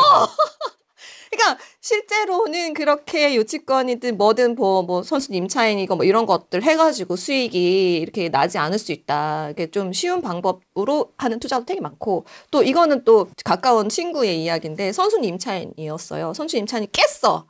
1심이 이겼어. 그래서 진짜 큰 수익을 얻었네 이래가지고 세입자를 집어넣었어. 그런데 2심이 된 거예요. 2심에 진 거야. 세입자 다 들어가 있고. 근데 어떻게 되겠어요? 그 사람들이 가만히 있겠어요? 가압류 걸고 난리가 났죠. 가압류 돼 있으니까 대출이 돼요? 다음 세입자가 들어와요? 안 들어오잖아. 그러니까 낙찰가로 다시 팔아버리는 거죠. 그러니까 시간은 2년, 3년, 뭐 소송하면은 적어도 1년에서 1년 반 정도 걸리거든요. 2심 또 진행되면 똑같이 그만큼 또 시간이 진행이 되고 그러면은 남 좋은 일만 다 시키고 변호사비 내고 컨설팅비 내고 그러니까 결국은 패소해서 그냥 다 엎어져. 그 좋은 시절에. 그때 서울 아파트 뭐 1,500, 2,000이면 살 수 있는 그 시절에 그런 식으로 시간을 날려버린 거죠. 블로그나 이런 데 무쌍난무나 무협지 기록을 남겨서 이렇게 좀 화려한 수익을 낸 것처럼 보이는 것에 너무 혹할 필요는 없다. 필요 없다. 그러니까 저는 그런 거를 딱 보는 순간 어떤 생각이었냐면 정확하게 그거를 딱 보면 사람들 이렇게 벌었고 무협지만 있는데 그러면 기가 안 하고 얼마에 받았고 그동안 소송하고 하면서 어디 대출받아 이런 것까지 다 해서 순위를 한번 계산해 본 적이 있어요. 왜냐면 예전에는 좀 자세하게 쓰는 사람도 있었으니까 우리 또 이렇게 그 등기부 까보면 다 아니까 그래서 해보면 결국 내가 볼 때 너무 돈을 못 번 거예요. 근데 그게 밑에 댓글이 대단하시다고 막 댓글이 막 뭐 200개 이렇게 달리는 거 보면서 사람들은 좀 이렇게 등기부도 좀 떼보시고 하시면 좋았을 텐데 근데 그게 만약에 정말 어떤 좋은 시절이었다고 하면 정말 안타까운 거예요. 그 하나의 선택이 어떻게 보면은 인생에 어떤 큰 기회를 날릴 수 있는 것도 되니까. 그리고 생각해보면 뭐 칼도표님이나 저도 그래 20년 가까이 경매를 하고 뭐 수백 건 넘게 해봤지만 소송을 몇 번이나 했을까요? 거의 다 협의입니다. 협의. 그렇습니까? 다 협의. 제가 여태까지 소송 유치권이고 뭐든 뭐 다 협의예요. 칼자루는 내가 지고 소송 하지만 끝까지 뭐 판결까지 가는 거는 거의 없고 그 전에 거의 협의예요. 그렇지만 내가 갈 수 있다. 가면 내가 무조건 이긴다라는 걸 상대방한테 정확하게 보여주고 근데 결국은 어떤 사람을 물에 빠뜨리려고 하면 자기도 물에 젖기 때문에 그럼 그 사람 나도 시간이 길어질수록 나도 수익률이 줄어들고 하니까 내가 거기서 조금만 욕심만 내려놓고 나도 조금 물에 젖을 수 있겠다는 생각을 하면서 그분한테 어느 정도 이렇게 협의를 하는 게 오히려 수익률이든 어떤 부동산 하려거든 기회비용 쪽에서는 훨씬 낫거든요. 그래서 뭐 제가 임대사업을 여러 개 하니까 명도소송을 엄청 많이 했을 것 같은데 소장이나 이런 거 맞지만 거의 그 다 협의예요. 제가 지금 현재 얼마 전에 임차인분이 교도소 가셔가지고 큰 집 가셨네. 네, 그래서 이제 그거를 이제 보통 사람들은 당연히 이렇게 변호사님이라든가 유명하신 분이니까 이렇게 뭐 이런 제도권에 있으신 분들은 그거는 먼저 점유정치 가처분을 하고 뭐 명도소송을 진행 그런 거 없어요. 어떻게든 찾아내서 면회를 갔는데 적경 거부해서 서신 보내고 해서 협의하시자. 만약에 소송을 하게 되면 1년이면 한 달에 거의 임대료가 공시관리비까지 해서 거의 900, 1000만 원 정도 되는데 그럼 소송하는 동안 1년 동안. 그러면 저도 나중에 임대를 못 넣고 하는 그런 게 있잖아요. 근데 어떻게든 찾아내서 그분이 지금 가장 어떤 부분에서 제가 이 부분은 양보하고 최소한 어떻게 하겠다라고 하면 웬만하면 협의로 다 돼요. 근데 그분도 알죠. 제가 소송하게 되면 질 거라는 거 알지만 그렇지만 서로 이제 어느 적정에서 합의하는 게 유치권도 마찬가지인 거예요. 예, 다. 근데 소송이 무조건 뭐 안 해도 된다 이런 건 아니고 소송이랑 협의랑 항상 같이 진행을 해야지 협의가 잘 되거든요. 칼자루는 내 가지고 있어야 되는 거죠. 아, 그러니까 칼자루로 압박은 하되. 근데 마지막에 협의를 하면서 내가 무조건 그 이 사람을 진짜 무려 완전 빠뜨리겠다라고 생각하면 안 되고 적정 수준에 그러면서 혼자 모든 거를 다 수익을 혼자 다 뱉어져 죽을 수도 있으니까 어느 정도 뭐 수익을 좀 어차피 돈 번 거 좀 덜 벌면 되는 거니까 그러면 좀 더 마음도 편해지고 기간도 빨라지고. 근데 거기서 협의를 한다고 해서 돈이 나간다고 해가지고 수익률이 확 줄어들어요. 근데 만약에 정석대로 소송한다고 하면 결국은 투자 수익률에서는 기간, 그 다음에 스트레스 이거를 생각하다 보면 수익률 차원에서는 협의가 가장 좋은 방법이에요. 그리고 결국 뭐 이렇게 소송 가도 판사님 같은 경우도 거의 그냥 그 뭐 조정으로 많이 하시려고 하고 그러면은 판사님 앞에서는 나는 진짜 저 사람이 조정할 마음이 있다고 착한 눈빛을 보내면 판사님이 제 쪽으로 좀 조정 잘해 주실 수도 있고 하고. 어떻게 착한 눈빛을 보내요? 그냥 가만히 조용히. 칼리오페님도 그렇게 소송 많이 안 하세요? 많이 하실 것 같은데? 저는 소송 엄청 많이 해요. 네. 많이 하고 또 경매도 많이 했기 때문에 일단은 협의를 위한 거죠. 그 대신 이걸 소송을 계속 진행을 하고 있으면서 할 건 진행하면서 협의를 계속 같이 해야 되는 거지. 왜냐하면 뭐 협의가 안 될 수도 있잖아요. 그러니까 계속 방패막을 만들어 놓고 협의는 계속 나는 계속 이거 진행할 거다. 네가 협의할 거면 이렇게 해라. 이렇게 해라 하면서 계속 협의를 끌어내는 거죠. 어느 정도 명도 소송이나 가처분 정도는 투자자로서는 좀 셀프로 할 수 있는 게 좋지 않겠나. 다 맡기면은 너무 돈이 많이 드니까. 요즘에 안 비싸. 뭐 스트레스 받는다고 하면 그냥 싸게 잘해주시는 분한테 맡겨. 싸게 잘하는 애들이 없더라고요. 경매 어렵지 않거든요. 너무 어렵게 생각해서 그래요. 그냥 말소 기준 권리만 딱 공부하면 돼요. 그 위에 있는가 없는가 그것만 딱 내가 위험한 게 있나 없나 정도만 아시면 그 후로는 그냥 절차대로 하면 되거든요. 왜냐면 오히려 저는 경매가 그 정도 권리 분석만 할 줄 알면은 일반 부동산보다 안전하다고 생각해요. 왜냐하면 일반 부동산은 어떻게 중개사를 껴야 되는 거잖아요. 그때 또 솔직히 잔금날 어떻게 또 권리가 변동될지도 모르고. 근데 어쨌든 경매는 법원에서 진행하는 거잖아요. 그러니까 내가 어느 정도 지식만 알고 있으면 할 수 있는 충분히 쉽게 할 수 있는 거기 때문에 너무 어렵게 생각하지 말고 특히 빨간 글씨 있는 거로 굳이 이렇게 하다 보면은 내가 자꾸 유찰되고 낙찰이 좀 힘드니까 자꾸 빨간 글씨 쪽으로 눈이 가요. 자동적으로. 제가 그렇습니다. 그렇게 가면 뭔가 큰 수익이 생길 것 같고 그런 생각이 들거든요. 그거보다는 오히려 낙찰가율이 낮은 곳이 어딘지 내가 낙찰 확률을 높일 수 있는 방법이 뭔지를 공부를 하시고 연구해 보시는 게 훨씬 좀 도움이 되는 것 같더라. 저는 거의 대부분 그냥 일반 물건으로 수익을 봤거든요. 너무 급하게 생각하지 마시고 그냥 기본적으로 이거는 경매 공부는 하셔야 된다. 기본적으로 경매 공부는 당연히 해야 되는데 그 공부를 위한 공부를 하신 분들도 꽤 많이 있거든요. 근데 빨간 물건도 그 빨간 것이 있는 물건 안에도 돈 되는 물건은 진짜 엄청 많아요. 근데 굳이 빨간 물건을 해야지만 뭔가 한 것 같다라고 생각하는데 돈 벌라고 하는 건데 우리가 뭐 그 어떤 그 판례를 다 외우고 어떤 뭐 법조문을 다 외우려고 하는 게 아니잖아요. 근데 결국은 그런 물건 안 해도 되는데 사람들이 공부를 너무 많이 해서 적정 수준만 하면 되거든요. 근데 사람들이 이제 그렇게 해야지만 된다라고 생각하는 게 좀 그래서 폼 나잖아요. 우리 돈 벌려고 하는 거죠. 폼 잡으려고 하는 게 아니라 돈 벌려고 하는 건데 그냥 단순 명료하게 돈 벌려고 하는 건데 최적화된 효율이 제일 중요한데 네. 왜 남들이 이거 하고 남들이 돈 벌 근데 한 가지만 생각해보면 그렇지 않아요? 그거 특수물건이라든가 빨간 줄만 해서 부자 된 분 보셨어요? 못 봤습니다. 무척 못 본 것 같아요. 없어요. 네. 제가 20몇 년 했지만 그걸로 투자하셔가지고 자산을 얼마만큼 이뤘다는 분 한 명도 없어요. 거기서 돈 많이 번 사람 한 명도 없고요. 그냥 좋은 시절에 용기를 내서 레버리지해서 그래서 돈 버는 사람이 많지. 그냥 그런 빨간 거 해서 돈 그 자산을 이뤘다는 분은 한 번도 못 만나봤거든요. 있을 수도 있겠죠. 한 40, 50년 전에 있을 수도 있겠지만 제가 아는 안에서는 한 번도 못 본 것 같아요. 칼리오페님은 봤어요? 뭐 한 건 크게 잘했다 이런 얘기는 들어본 적이 있어요. 근데 단발성으로. 근데 뭐 대기업한테 팔았다 뭐 이런 거 있잖아요. 땅 뭐 요만한 거 잡아가지고. 근데 이게 수익이라는 게 반복적이어야 되잖아요. 지속 가능한가? 근데 그거는 진짜 내가 20년 공부해서 한 번 할까 말까잖아. 내가 그때 우리 청약도 마찬가지고 내가 로또 평생 한 번 당첨될까 말까 그런 투자는 나는 안 했으면 좋겠다. 아 그리고 그 많이 분들이 뭐 그 경매를 공부하면 꼭 한 번 해보고 싶어가지고 흔히들 한 바퀴 돌려봐 이런 얘기 많이 하잖아요. 네. 뭐 손해 그러니까 좀 그 돈 못 벌어도 한 바퀴 돌려봐 이런 생각을 하시는데 그거 절대 아니라고 생각해요. 하루 돈 벌어야지. 아 돈 벌어야지 뭐 아니 뭐 한 번 공부하려고 한 바퀴 돌려. 아, 돈 벌어야지. 근데 그거를 한 바퀴 돌려봐야 된다라 막 얘기하는 그런 분들이 있더라고. 근데 저 왜 저러지? 돈 벌려고 온 사람들한테 돈 버는 방법을 얘기해줘야 되는데 그거 한번 돌려봐라. 뭐 그런 무책임한 게 어딨어. 그런 맥락 아닐까? 이게 너무 쫄아 있으니 수강생이 뭐 작은 거라도 한번 작은 수익이라도 한번 내봐라 뭐 그런 의미 아닐까요? 근데 한 바퀴 돌려봐라라고 얘기하는 건 아니죠. 작은 거라도 돌려서 수익을 나야죠. 그러면 수익이 날라고 하면 그분들이 먼저 누군가한테 설명해주고 그 가르쳐주시는 분이라고 한다고 하면 그럼 그분은 명의를 어떤 걸로 할 건지 언제 팔 거 이런 것까지 설명해주는 게 더 중요하지. 한 바퀴 돌려봐라 그러면 한 바퀴 돌리다 보면 선생님 뭐 여기 명도가 언제 점이 이런 거만 그 공부하려고 하면 공부할 게 많아지잖아요. 근데 좀 무책임한 것 같아요. 한 바퀴 돌려봐라?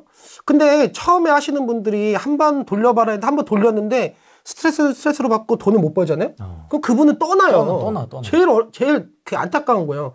부동산 시장에서 꾸준히 살아남으면 어느 정도에 대한 성과가 분명히 있는데 처음에 한 바퀴 돌려보려다가 나한테 안 맞는 것 같아 하면서 떠난 사람이 너무 안타까운 거예요. 그렇게 떠났다가 또 좋은 시를 온다고 하면 또 늦게 또 다시 또 오고 그러다가 또 이렇게 반복되는 거 보면서 그래서 저는 이제 한 바퀴 돌려봐라는 별로 아닌 것 같아요. 한 바퀴 돌려봐요? 아니요. 절대 안 되고요. 그게 좀 조급함이 있는 것 같고, 그리고 그런 공투 한 바퀴 돌려보는 게 대부분 빨간 글씨가 많아요. 그러니까 내가 혼자 하기에는 무섭고, 그게 궁금한 거예요. 선순위 가처분, 뭐 감유, 이런 것들 어떻게 해결하지?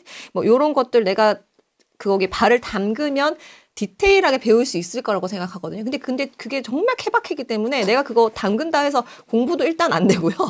알 수도 없고, 그래서 결국은 이제 뭐 소송으로 가서 법정 싸움으로 이겨야 되는데, 그거 우리가 어떻게 할 수 있는 부분이 아니잖아요. 그래서 그런 부분 좀 버리시고, 이제 경매로 접근하실 때는 내가 이거를 싸게 사서 비싸게 팔아야지 이런 목적보다는 내가 내 집에 내 집 장만의 수단 정도로 금매보다 좀 뭐 몇천 싸게 살 수 있다. 아니면 뭐 1억 정도 싸게 살 수 있다. 입지에 따라서. 그러니까 입지가 떨어질수록 저는 더 싸게 받아야 된다고 생각을 하고, 좀 입지가 좋을수록 뭐 시세보다 차이가 안 나더라도 뭐 좋은 입지면 매물이 없을 수도 있으니까 이제 그런 식으로 접근하셔야 되는 게 맞지 않을까. 좀 경매를 광고를 할 때는 이거 얼마짜리 얼마에 받아서 얼마에 팔았습니다. 약간 이런 식으로 혹하게 만들거든요. 그러니까 그걸 나도 따라해야지라고 생각하는 순간 마음이 조급해지는 거야. 그러니까 그렇게 하시면 안 된다. 그래서 저도 처음에 경매 했을 때 막 단타 이거 팔아서 1억 벌었어요. 막 이런 거 발표하고 막 그럼 부럽다 이렇게 생각을 했었거든요. 근데 지금은 내가 훨씬 그들보다 낫다고 생각하죠. 걔는 없잖아, 그 부동산이.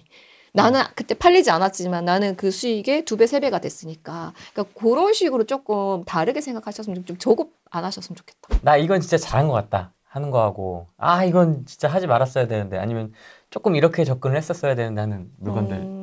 베스트와 워스트 있으십니까? 베스트는 저는 좀 약간 투자자들 지방 몰려다닐 때 좀 서울에 집중했던 거. 와. 서울에 좀 이제 한강벨트랑 뭐 송파구나 뭐 용산 뭐 요런 쪽, 그다음에 뭐 오피라도 뭐 강진구 그런 것들, 용산에 집중했던 거, 요런 거가 좀 분당 요런 거 잘했다. 그러니까 뭐 좀 사실 저도 그때 사람들이 워낙에 몰려다니고 또 그런 게 또 입소문이 좀 잘 나잖아요. 요새 카톡방에서도 막 어디 갔다느니 누가 어디 떴다더라. 떴는데 뭐 2억 올랐다더라. 뭐 지방 어디 뭐 강량이 어디 거기가 어디 붙어 있는지 모르겠는데 막 거기 막 뭐 몰려다닌다더라. 뭐 누가 어디에서 왔다더라. 어떤 그때 강의 초빙을 하려고 저한테 접근했던 사람이 있었거든요. 그 사람이 자기가 슬쩍 뭐 찍어준다는 식으로 거길 얘기를 하는 거야.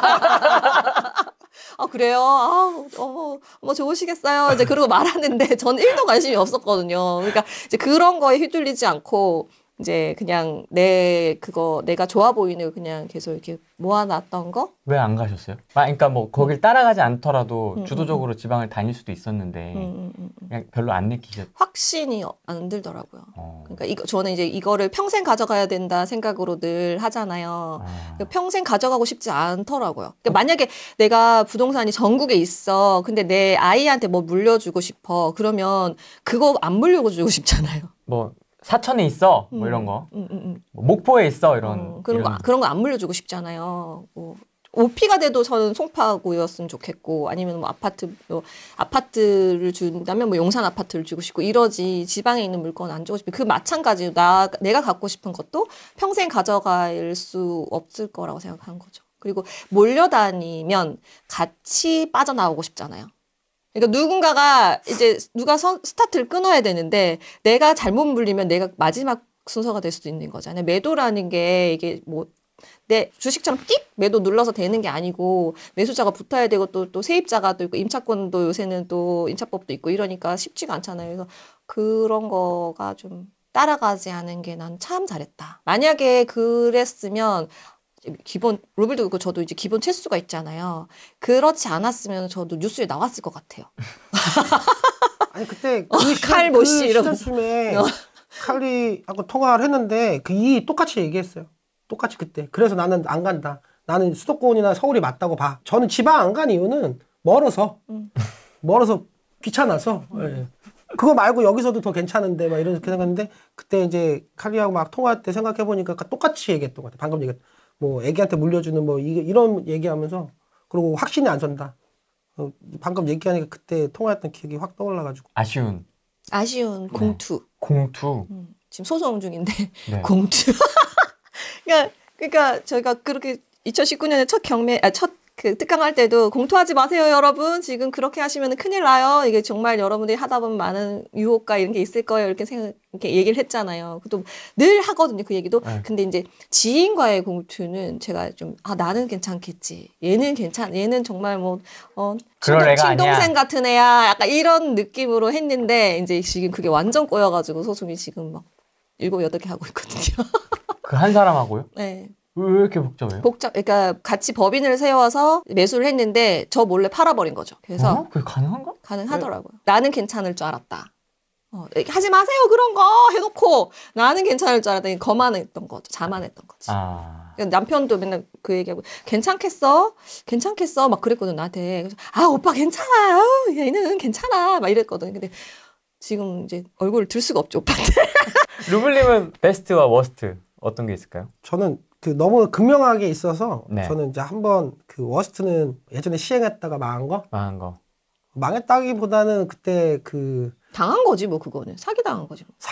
그러니까 처음에는 그 사람을 원망하고 막 여러 가지 생각이 많이 들었었는데 곰곰이 생각해 보니까 결국은 내가 그만큼 시행 정도 할 수 있는 실력도 안 됐고 자금력도 안 됐는데 이만큼에 대한 수익을 생각했던 게 탐욕이었다는 생각이 들은 거죠. 근데 그걸 헤어나오기가 조금 쉽지 않았고, 근데 헤어나오는 기간도 조금 힘들었는데, 그러면서 이제 조금 힘들었던 게 뭐냐면, 결국 제가 잘했는지 못했는지 모르겠지만, 마지막에 은행 그거 제가 다 안고 자폭했거든요. 그래서 결국은 그게 1,000만 원 남겨놓고 이제 다 이제 없었죠. 근데 이제 시간이 만약에 돌이켜봐서 그때 제가 시행했던 물건을 복귀를 한번 해봤어요. 얼마 전에? 한 2, 3년 전에? 근데 2, 3년 전이면 버텨낼 수만 있었으면 그때 얼마 큰 자금도 아니 지금 생각 그렇게 큰 자금도 아니 버텨낼 수 있었으면 그게 그때 제조원가가 한 40억 좀 안 됐거든요. 30억, 40억 정도 됐는데 지금 그게 100억은 넘었거든요. 그러니까 결국 그게 내가 실력이 안 됐고 탐욕도 많았고 그다음에 그렇게 그때 열심히 안 했던 것 같아요. 누군가한테 어떻게 뭐 일임을 했던 부분이 있었으니까 종건 거기다 일임을 했던 적이 있었으니까 근데 결국 내가 컨트롤하지 않고 내가 실력이 안 되고 내가 자금력이 안 됐던 거고 내가 탐욕이 있었으면 결국은 내 잘못이구나. 근데 초반에는 그 사람들 많이 원망하고 지금도 아직 채권을 갖고 있어요. 다 잡아내지 못하고 판결문이 2개가 있어가지고 그거는 이제 처음에는 그 돈이라도 받아내려고 많이 고통스러웠는데 결국 그 돈이 없다라는 거 다시 시작하자고 하니까 마음이 좀 편했던 거라서 그래서 그게 가장 잘못했던 투자였던 것 같아요. 잘한 거는요? 잘한 거는 다들 아시다시피 제 그 인생물건 첫 번째 인생물건 맘모스타워. 근데 그게 그 전에 원래 그 장표를 갖고 오긴 했는데 네. 너무 다 오픈된 거라 그러니까 그때가 시절이 언제냐면 아파트를 다시 시작해가지고 한 20개 정도 모으다가 한 번에 이제 현금 흐름이 없으니까 저는 전업투자는 현금 흐름이 없으면은 월급이 없는 거잖아요. 근데 그런 게 힘들어서 현금으로 좀 늘려보자 했는데 처음으로 도전을 하기 전에 그 전에 한 번 했던 그 기억이 있어서 똑같은 물건 해보고 나는 업그레이드 하자 했는데 그 물건 자체가 1년 안 됐을 때 무피가 됐어요. 근데 그때가 한창 좋은 시절이어서 월세가 그거 성공하고 나니까 1,600만 원이고 그때 대출이자가 400 정도였으니까 한 달에 1,200만 원이 남았잖아요. 근데 그때만 해도 제가 파상풍 주사 맞으면서 노가다 할 때라 집 한 채 사는데 인테리어 포함하고 다 할 때 500만 원이면은 그때 그쪽 제가 있는 지역에 원베이 아파트를 사 모을 수 있었어요. 그래서 한 달에 2채씩 사가지고 노가다 하면서 그러니까 그 물건으로 인해서 제가 아파트가 주거용 그때 투자를 많이 할 수 있었던 원천 씨앗이 됐던 물건이죠. 시드 부동산. 네. 시드 부동산이 된 거예요. 그래서 하루에 거기서 그 전에 20개가 있었는데 거기서 한 달에 2개씩 사니까 1년이면 또 24개 더 샀을 거잖아요. 근데 그 전에 1년 전에 샀던 물건은 전세 증액돼서 돌아오면 또 그걸로 또 해서 그래가지고 이제 어느 순간 이렇게 폭발적으로 했던 그 물건 자체가 가장 어떻게 보면 그때는 좀 도전이었고 포크레인 올려가지고 그때 막 부시고 막 이랬으니까 좀 도전이었고 했는데 그게 가장 잘한 물건 같고 그때 임대가 딱 찼을 때 저희 윤희가 생겨가지고 그래서 인생 물건이라고 할 수 있고 제 인생에서는 어떻게 보면은 이 물건이 복덩이네 복덩이.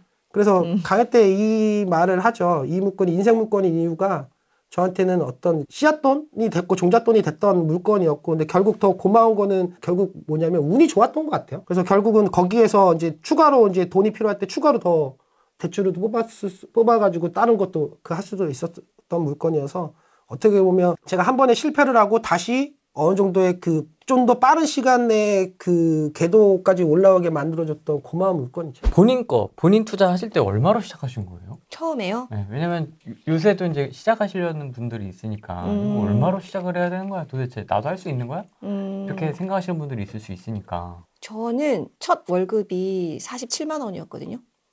옛날 사람. 47만 원. 47만 원을 받아서 30만 원을 저축했어요. 그리고 그걸 받으면서 제가 어떤 꿈을 꿨냐면 30살이 되기 전에 내가 1억을 모으리라. 너무 헛된 꿈이잖아요. 47만 원 받는 주제에 내가 1억을 모은다니.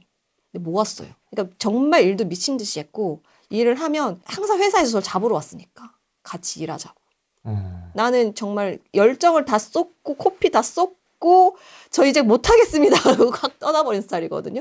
근데 이제 그럼 너 같이 아니야 다시 일해 막 이런 스타일이어서 정말 미친 듯이 일을 해서 이제 그러니까 이제 페이가 그 기하급수적으로 올라가더라고요. 너무 열심히 일을 하니까 47만 원 받으면서 1억을 모으겠다라는 꿈이 지금 그때도 허황된다고 생각을 했거든요. 지금 생각해도 좀 허황된 것 같아요. 근데 꿈을 꾸니까 되더라고요. 그래서 1억으로 시작을 했죠. 와, 그러니까 확실히 자기 본업을 확실히 하니까. 네. 회사에서 일 잘하는 사람이 투자도 잘하는 것 같아요. 네. 진짜 열심히 사셨네요. 젊은 날에. 저 정말 열심히 살았고 또 돈이 없잖아요. 그래서 동생이 외대 앞에서 원룸 빌라를 살고 오피스텔 전세 살고 있었어요. 엄마가 대구에서 빌라에 7천만 원 전세를 살고 있었어요. 그래서 다 모여. 그래서 한강변에 있는 42평 아파트를 낙찰을 받아서 갔죠. 4억 2천 정도의 낙찰을 받았는데 한 7, 80% 대출 받았죠. 그 돈 모아가지고 해서. 근데 그게 지금 2배, 3배가 됐단 말이에요. 그 다 모여의 아이디어는 칼리오피님. 돈이 없으니까. 칼리오피님의 아이디어였으니까. 네. 가족들도 협조가 잘 됐네요.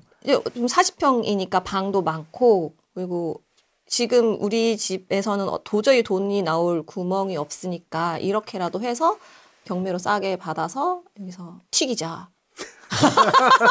했는데 그 아이가 지금 아직도 보유하고 있거든요. 걔네가 2년에 한 번씩 4천만 원씩, 5천만 원씩, 4천만 원씩, 5천만 원씩 전세 풍차가 도는데 그때 알았죠. 이런 부동산을 투자해야 되는구나. 보유 오래 할 수 있으면서 돈을 계속 뱉어내는 부동산을 투자해야 되는구나. 그래서 그런 부동산을 이제 계속 사모으기 시작했죠. 학창 시절에 대학교 때 공부를 너무 안 해서 그 중에서 자격증을 따고 난 다음에 첫 직장에 들어왔는 첫 직장이 중개법인 경매 컨설팅이었어요. 근데 거기서 막 배우다 보니까 이렇게 3개월 지나고 나니까 하고 싶은 거예요. 제 돈 놓고. 근데 그때 월급이 30만 원이었거든요. 더 옛날 사람인가? 아니, 거기는 이제 수당제니까 기본급이 30이었어요. 내가 좀 낫나? 근데 기름값 주고 밥값 줘서 주고 해서 이제 기본급 30만 원이었는데 막 하다 보니까 너무 하고 싶어서 그때 이제 그렇게 책을 안 보던 애가 집에 와서 맨날 책을 보고 있으니까 저희 어머니가 이놈이 진짜 뭔가 할라나 보다. 그러면서 제가 어머니한테 무릎을 꿇었죠. 제 앞으로 청약저축 통장이 있었어요. 그러니까 1680만 원이었는데 그거 좀 깨달라. 그걸로 해서 저는 그걸로 씨앗돈이었던 거죠. 그래서 그때 저 2003년 4년쯤에 막 경매 낙찰받고 그때는 단타도 엄청 많이 했거든요. 근데 단타를 해봤더니 부자가 될 것 같다는 생각도 들었어요. 근데 영원할까라는 생각을 했고, 그리고 결국은 단타하는 것보다는 나중에 생각을 해보니 시간이 지나고 나서 복귀를 해보니 진짜 단타하는 단타대로 종잣돈을 모아나가는 시들을 키워나가는 거는 있겠지만 그래도 계속 오를 수 있는 좋은 물건을 해야 되고 현금이 계속 나오는 걸 해야겠다는 생각을 그것도 꽤 오래 있다가 알게 된 거죠. 근데 처음에는 제가 그때 그 고객 물건도 참 많이 하고 저도 이제 회사에서 그때 저녁 싸먹은 것도 많지 않으니까 배고플 때까지 회사에서는 그때 그 인포케어라고 해서 경매 그 있어요. 지금은 태권도 그 인포케어라는 경매지 여기서 볼 수가 있고 그다음에 책도 많고 하니까 다른 사람 다 가도 전 안 가고 맨날 제 늦게까지 계속 있었어요. 배고플 때까지. 그리고 아침에 제일 먼저 와서 청소도 해놓고 막 제일 먼저 이렇게 하다 보니까 제가 그 31살인가? 때 상무였어요. 지분 투자하는 법인 주식회사 이제 지분 투자했던 상무가 돼서 그런데 이제 그때 한 몇 년 동안의 제 경험이 고객 물건도 하고 재물건도 엄청나게 많이 하고 그때는 일주일에 5건 이상씩은 입찰에 들어갔었으니까요. 그때 한 3년에 대한 기억이 지금의 어떤 그게 밑바탕이 됐던 것 같아요. 처음에 그때 그렇게 시작했었죠. 두 분이 공통점 있네요. 이 정도까지 올라가려면 진짜 젊었을 적에 그렇게 독하게 살아야 되는구나. 어지간한 건 수리도 뭐 저 그런 얘기도 많이 해도 항상 상승 이번에 2016년 15년대 막 상승했었잖아요. 그때 뭐 어떤 투자자들 뒤풀이 모임인가 뭐 그런 모임을 갔는데 네. 제가 맨날 페인트 칠하고 뭐 필름 붙이고 이러고 다니니까 이제 근데 왜 그러고 다니세요 이러는 거예요. 그러니까 저는 근데 우리 그때 댓글에 제가 자꾸 부동산 아이라고 했다고 그때 또 아이래 막 이러시더라고요. 근데 저는 그래야 된다고 생각해요. 우리 아이랑 이 부동산 아이랑 같이 무럭무럭 자라는 그러니까 그런 마음으로 신중하게 투자를 하나씩 해야 되는 게 맞지 않냐. 엄청나게 저는 옆에서 봤잖아요. 그리고 저는 손재주가 없어서 저는 이렇게 바로 들고 부시는 건 하는데 그 칼리 같은 경우는 손재주가 너무 좋아가지고 시트지도 잘 붙이고 이것도 잘하고 페인트 칠도 잘하고 저는 페인트 칠하면 이게 막 얼룩지는데 페인트 다 잘해요. 근데 저는 이제 똥손에서 힘쓰는 거나 하고 막 그랬는데 정말 보면은 저도 이제 맨날 현장에서 있고 칼리도 현장에서 막 봤으니까 나중에는 지금은 이제 그 어떤 게 어떤 건지 아니까 최소한 그걸 한 번은 알아야지 그분들을 나중에 이제 일을 시키더라도 알아야지 말할 수 있잖아요. 근데 한 번은 해보는 게 맞다고 생각하는데 그 예전에 많이 그랬죠. 저희 맨날 그 이렇게 막 그 노가다 하고 다니면 사람들이 막 그랬었던 적이 있었죠. 근데 한 번은 해볼 수 있다고 봐요. 근데 계속적으로 하는 거는 좀 그렇고.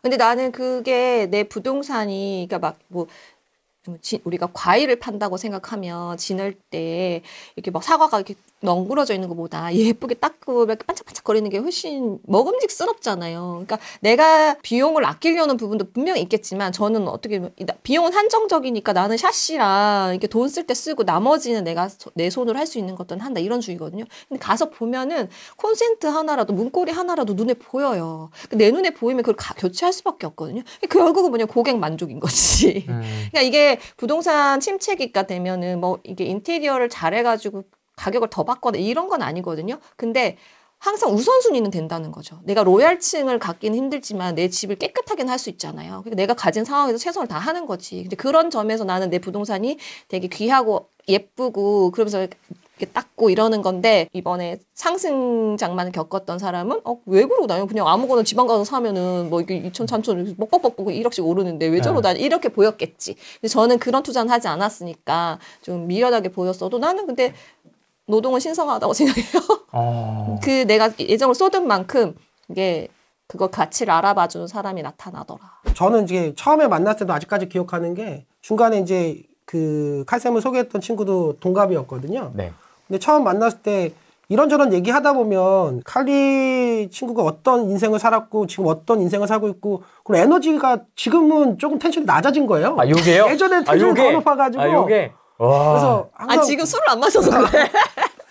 막 같이 막 이렇게 하다 보면 시간 가는지 모르고 하면서 그 다음 제가 그때 이제 칼리한테 어떤 얘기를 했었냐면 우리는 어떻게 보면은 뭐 고통도 한번 받아봤고 그리고 어떤 삶을 추구하는 방향성이 비슷하고 똑같은 비슷한 직업을 하고 있잖아요. 그러니까 만나면은 즐거웠던 것 같아요. 막 이런저런 얘기하고 그러다가 이제 그 인연이 여기까지 온 거죠.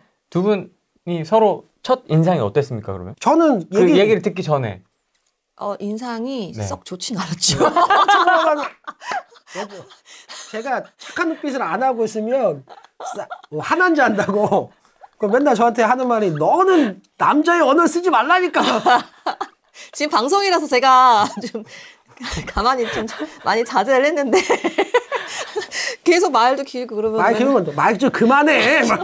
뭐 이렇게 말이 많어. 뭐. 그래서 결론이 뭐야? 시간도 그래도 꽤 오래 갔네요. 그래서 이제 칼리 애기 큰 것도 보고 처음 봤을 때 저 애기는 거의 완전 까난쟁이고 막 그랬는데 그런 것 같아요. 그러면서 이제 서로 이제 그렇게 같이 어떻게 그 인생 같이 보면서 그게 즐거웠고. 투자자로서의 서로의 장점은 뭐라고 생각하세요? 뭐 있는 대로 얘기해 주시면 생각나는 대로. 저는 예전에 어떻게 보면은 칼리 친구가 처음 강의할 때 제가 옆에서 좀 부추긴 것도 있었어요. 왜냐면 이 친구는 저는 그때 그 어떤 것 때문에 강의를 저도 하게 됐지만 5년 동안 10번 정도밖에 안 했잖아요. 근데 이 친구는 강의를 한 번도 안 해가지고 했으면 좋겠는 거예요. 근데 자기 너무 떨린다고 안 한다고. 그래서 전혀 그렇게 안 보이는데. 아니 처음에는 그 막 친절한 칼리라고 해가지고 막 이렇게 했으면 좋겠는데 너무 떨린다고 하는 거예요. 근데 이제 그때 이제 그 아무리 사석에서 얘기 듣는 거보다 그 칼리님이 그거 준비하고 그다음에 이거 딱 봤을 때 그때 첫 제목이 포트폴리오를 딱 얘기하는데 그때부터 이게 정말 그러니까 저도 많이 배운 게 뭐냐면 이게 정말 그러니까 저는 뭐 상가 투자를 섞어서 어떤 포트폴리오 짜지만 그냥 주거형에선 이거보다 최적화될 수는 없다. 근데 그런 원칙을 만들고 지켜나가는 게 쉽지 않거든요. 근데 그때 강의를 저도 듣고 보면서 진짜 포트폴리오에 관련되고 딱 그 원칙을 지켜나가는 게 그게 정말 대단한 것 같고요. 그다음에 그런 거 하고 생각보다 막 이렇게 열정이 흥도 있지만 생각보다 치밀하고 치열해요. 생각보다 치밀하고 치열해가지고 칼리님도 그렇고 항상 현장에 있고 항상 지금도 궁금한 거 있으면은 공부하려고 하고 이런 모습이 있어서 그 세 가지가 포트폴리오라는 게 정말 대단한 것 같고 치밀하면서도 치열하고 지금도 현장에서 계속 있으면서 꾸준하게 발전하고 있는 열정적인 거. 이게 어떻게 보면 세 가지가 동의하십니까? 저는 공감이 됩니다. 나 좋은 말 했다. 나 그래서 쟤 너무 깊게 생각해요. 나 어떻게 하지? 이거 엄청 준비해 오셨어 지금. 그러니까 제가 지금 눈동자가 나 어떡하지? 지금 옆에서 보는데 내가 눈빛이 흔들리네. 아니 나는 저렇게까지 준비 안 했는데 난감한데? 뭐 약간 이런. 나 집중해서 들어야 되겠는데. 지금 이거 준비하려고 지금 빌드업을 지금 2시간을 했는데 이거 하나 던지려고 지금. 이제 기대해야지 이제. 나 큰일 났다. 어떡하지? 줬으니까 받아야지 이제. 이제 끝낼까요? 아니 뭐 그냥 가지수에 상관없이 그냥 생각나는 대로만 말씀해 주시면. 루블은 투자를 잘해요. 그건 제가 진짜 사실 우리가 투자 오래 하다 보니까 그래서 정말 뭐 스타 강사도 나오는 것도 보고 뭐 아무것도 아닌 게 뭐 이렇게 나와가지고 막 이렇게 아무것도 아닌 게 컨셉 하나 잡아가지고 뭐 이렇게 하고 막 되게 유명한 사람이 되고 이런 것도 많이 봤잖아요. 많이 봤는데 루블은 정말 투자를 잘해요. 정말 잘하고 정말 철두철미하게 잘하고 그거는 주거용은 빼고 주거용은 제가 조금 더 잘하는 것 같고 전 쫓아만 가고 전문 영역이 있으니까. 근데 정말 투자를 잘해요. 정말 이게 앞뒤 좌우 모든 것들을 생각해서 투자를 하는 거는 정말 대한민국에서 저는 뭐 손꼽히는 친구가 아닐까라고 생각을 하고 그런 거는 사실은 투자 잘하는 사람들은 많잖아요. 근데 루블은 선해요. 그러니까 착해요. 공감을 안 했어요. 생긴 게 이래서 착합니다. 그러니까 제가 첫인상 별로 안 좋았다 했잖아요. 뜬금없이 착하다고 하길래. 그러니까 너무 얘가 이제 좀 투자 잘하면 좀 어깨에 힘도 들어갈 법도 하고 내가 낸데 할 수도 있고 그런 상가 투자자들이 있습니다. 많잖아요. 네. 많고 또 그래도 될 만한 입지 있다고 생각을 하고 근데 이제 제가 구박하면 맨날 이렇게 할 정도로 착하고 또 이제 자기 주장이 강해가지고 이제 그렇게 얘기할 때 내가 이제 다른 얘기를 하면 또 금세 너의 생각은 그렇구나. 이게 뭔가 이게 대화가 발전적으로 이어간다는 그런 마인드가 있는 친구. 그래서 그러긴 쉽지 않다고 생각하거든요. 잘하면서 착한 사람은 저는 좀 진짜 드물죠. 네, 희박하다고 생각해요. 그리고 잘하면서 겸손하고 착한데 이게 초심을 잃는 경우가 거의 대부분이지 않습니까? 거의 99%가 좀 하고 나면 변해. 이렇게 어깨 뽕이 막 자꾸 올라가. 막 이러고 나 만나면은 예약하고 돈 예약금 걸고 와 막 이런 사람도 있고 저희는 어디 술 먹으러 가도 항상 우리가 먼저 내리라고 그래요. 근데 다른 사람들 막 저 옛날에 경매 배울 때 막 그랬거든요. 선배들 막 내가 밥 사줘야 되고 뭐 사드려야 되고 막 그게 당연한 줄 알고 막 근데 그게 너무 꼴보기 싫더라고요. 사석에서 그런 얘기 많이 하죠. 사람들이 우리는 오랫동안 만났었으니까 변한 사람들 얘기 많이 해요. 변한 사람들이 꽤 그 후랭님 말씀대로 변한 사람들이 많아요. 근데 본인의 옛날 모습을 기억 못 하나 보더라고요. 옛날에는 그랬는데 지금은 뭔가 이렇게 그런 모습 보기 안 좋죠. 투자 몇 건 잘했는데 자기가 뭐 되게 나는 뭐 투자를 다 잘하는 거. 그래서 이 친구랑 셋이 만났을 때 그런 얘기 했었던 거 기억나는지 모르겠는데 그러니 우리가 나중에 어떻게 되더라도 우리가 바뀌나 안 바뀌나 무슨 막 그때 이렇게 술 좀 먹고 바뀌나 보자고 이러면서 막 그때 막 그때 거의 그 하다가 서로 후견이 만약에 내가 어떤 유색이면 우리 후견이 나자고 막 근데 맞아요. 만약에 내가 만약에 어떤 그런 상황이었는데 그러면 내 그 컴퓨터 어디 엑셀 거기 보면 무슨 뭐가 있으니까 그거 좀 잘 지켜주고 애들 거 잘 지켜주고 내가 후견을 할게 막 어떤 누군가를 만나면 즐겁다는 게 어떤 누군가를 만나면 10분도 같이 못 있겠는데 밤새 막 얘기할 수 있는 막 그런 거죠. 할 말이 안 끊기고 맨날 저한테 맨날 근데 너랑 있으면 말이 끊길 수가 없어. 제가 말하면은 그 결론이 뭐야? 그 말 좀 그만해. 알았다고. 말하는 걸 워낙에 재밌어 하니까. 근데 재밌어요. 또 이제 또 옛날에 모임에 같이 있었던 사람 뒷담화 이런 거. 막 그런 것도 재밌고. 안주거리죠. 아주 너무 재밌어. 맛있죠. 조언을 좀 해주신다면 나 이제 부동산에 좀 발을 들였거나 뭐 한 5년차 미만 정도 뭐 10년차, 20년차 분들도 지금 보고 계시겠지만은 해드리고 싶은 얘기들이 막 순간 질문 주실 때 막 이런저런 생각들이 막 떠오르더라고요. 근데 그것 중에 딱 하나를 찝자면 평생 가져갈 생각으로 살아. 그러면 그 어떤 것도 실수하지 않을 수 있어요. 상가가 됐던 뭐 아파트가 됐던 빌라가 됐던 그 어떤 투자도 그냥 내가 이거 팔아야지라고 생각해서 접근하지 마시고 나 이거 죽을 때까지 갖고 있다가 내 손녀한테 줄 거야라는 생각으로 물건을 고르시면 실패하지 않을 수 있다. 뭐 다른 얘기들도 많겠지만 진짜 딱 하나만 찝자면 그런 식으로 물건을 접근하셨으면 좋겠다. 지금은 뭐 폭락이들 뭐 이런 얘기들 저기 다 뭐 세상은 영원하지 않거든요. 폭락도 영원하지 않고 상승도 영원하지 않고 근데 이제 땅의 가치 변하지 않는 땅의 가치를 보고 그러니까 아까 그런 팔지 않을 것들 얼마나 잘 고르겠어요. 내가 가진 자금 안에 제일 좋은 거를 고르고 고를 거 아니에요. 그런 입장으로 그런 관점으로 부동산을 선택을 하셔서 폭락이 될 얘기에 흔들리지 말고 그냥 쭉 가져가시면 정말 나중에 든든한 나의 노후 자금이 되어 있거나 우리 아이들의 미래를 지탱해 줄 수 있는 그런 든든한 부동산으로 자라 있을 거니까 흔들리지 마시고 계속 킵 고잉 하셔라. 네. 폭락이 인플루언서에게 영상 편지 한번. 부끄럽지 않으세요? 저는 항상 하는 말인데 칼리님이 얘기했던 거 말고 그 얘기도 저도 100% 공감하고 그거 말고 그 얘기를 했으니까 저는 이제 항상 하는 말이 이제 지속 반복 가능한 그 복리의 구조를 만든다라고 항상 말씀을 드리는데 어떤 투자는 유행을 타는 투자도 있고 어떤 것도 막 있잖아요. 근데 그거는 지속 반복 가능하지 않아요. 근데 지속 반복 가능한 방법이어야지 어떤 그 경제적 자에도 어떤 데 도달할 수 있어서 지속 반복 가능한가에 대한 그 물음을 항상 많이 하시고 그리고 복리라는 거는 칼리가 얘기했던 것처럼 어떻게 보면 복리라는 거는 시간에 대해서 점점 더 힘을 내는 거잖아요. 그러니까 뭐 평생 안 팔 수 있는 것 같은 것도 마찬가지인 같은 의미를 내포할 수 있겠죠. 복리의 구조는 오랫동안 가져갈 수 있고 계속 쌓일 수 있는 것들. 근데 그거를 구조적으로 만들면 어떨까? 그래서 뭐 상가로 얘기한다고 하면 저는 뭐 예를 들어서 2년 이내에 무조건 원금 매수가 되고 아니면 일정 부분 하나를 팔아서 원금 매수가 되면 나머지 이 하나 남은 거 같은 경우는 원금 매수가 됐기 때문에 뭐 부담스럽지 않잖아요. 그래서 예전에 제가 아까 주거용 투자를 만약에 한다고 하면 저 같은 경우는 한 번에 가서 좀 여러 개 사는 게 이제 여러 개 산다고 하면 좀 일정 부분 조금 오르면 탐욕을 덜어내가지고 나머지 거 역전세까지 해서 풀피를 만들어 놓으면 나머지 거는 돈이 안 들어왔으니까 오랫동안 지킬 수 있잖아요. 이런 부분이 다시 한번 얘기하면 이게 지속 반복 가능한가? 그 다음에 오랫동안 시간에 대해서 복리 구조를 그러니까 이런 구조적인 거를 생각했으면 좋겠고 근데 그런 구조적인 게 첫 번째 시작은 뭐냐면 본인에 대한 생각이 제일 중요한 것 같아요. 어떤 누군가는 저희처럼 막 모든 어떤 식의 몰입을 할 수도 있는 시간적인 여유도 있고 점 투자될 수도 있고 어떤 분은 그렇게 못할 수도 있잖아요. 본인한테 맞는 것들을 찾으시고 방향성을 설정하시고 난 다음에 그거를 너무나 폭발적인 열정이 아니라 꾸준한 열정으로 하셨으면 좋겠다. 그래서 그 본인에 대한 생각하고 방향성을 생각한 다음에 꾸준한 열정을 하시면 제가 예전에 어떤 분이 저한테 그랬거든요. 이 업계에서 10년을 살아남으면 그 어딘가는 어느 정도의 수준 도달해 있을 거다.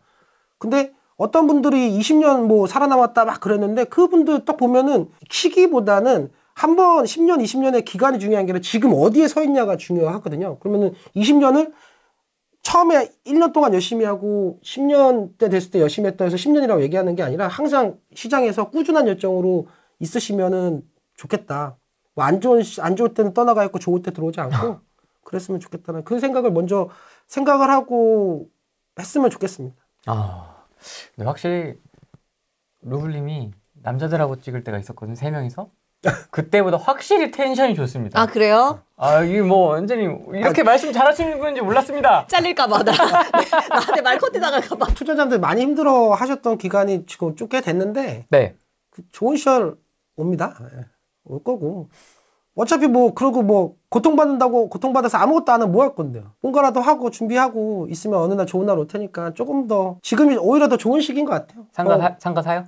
상가는 사고 아니고 공부할 수 있고 많이 임장 다니고 준비해 놓을 수 있는 시기인 것 같아서 그러면서 예전보다는 좀 보수적으로 생각해 놓고 지금도 좋은 시절 올 것 같아서 이제 고통받을 시절은 많이 지났고 이제 더 이상 그 세입자님들한테 적폐 소리 안 들을 날이 얼마 안 남은 것 같아가지고 금리 떨어지잖아요. 네. 이제 IMF에서도 한국 빨리 금리 떨어뜨려라. 그 기사 있더라고요. 네, 그 얘기도 했고, 뭐 환율 그렇게 위험하지 않다 이런 얘기도 했고, 그러니까 너무 한쪽으로 뭐 어떤 현상이 있으면 그 다른 게 또 무조건 이게 좋다 나쁘다가 아니라 좋은 게 있으면 나쁜 것도 있고 나쁜 게 있으면 좋은 점도 있다고 생각을 하거든요. 그러니까 어떤 현상에 대해서 너무 한쪽으로 치우쳐져서 이렇게 공포 쪽으로 가시지 마셨으면 좋겠고 그 와중에서도 내가 뭘 할 수 있고 어떤 기회가 있는지를 찾아보시는 투자자가 되셨으면 좋겠다. 오늘 나와주신 두 분 너무 감사드립니다. 감사합니다. 고맙습니다. 여기까지 하겠습니다. 오늘은 고맙습니다.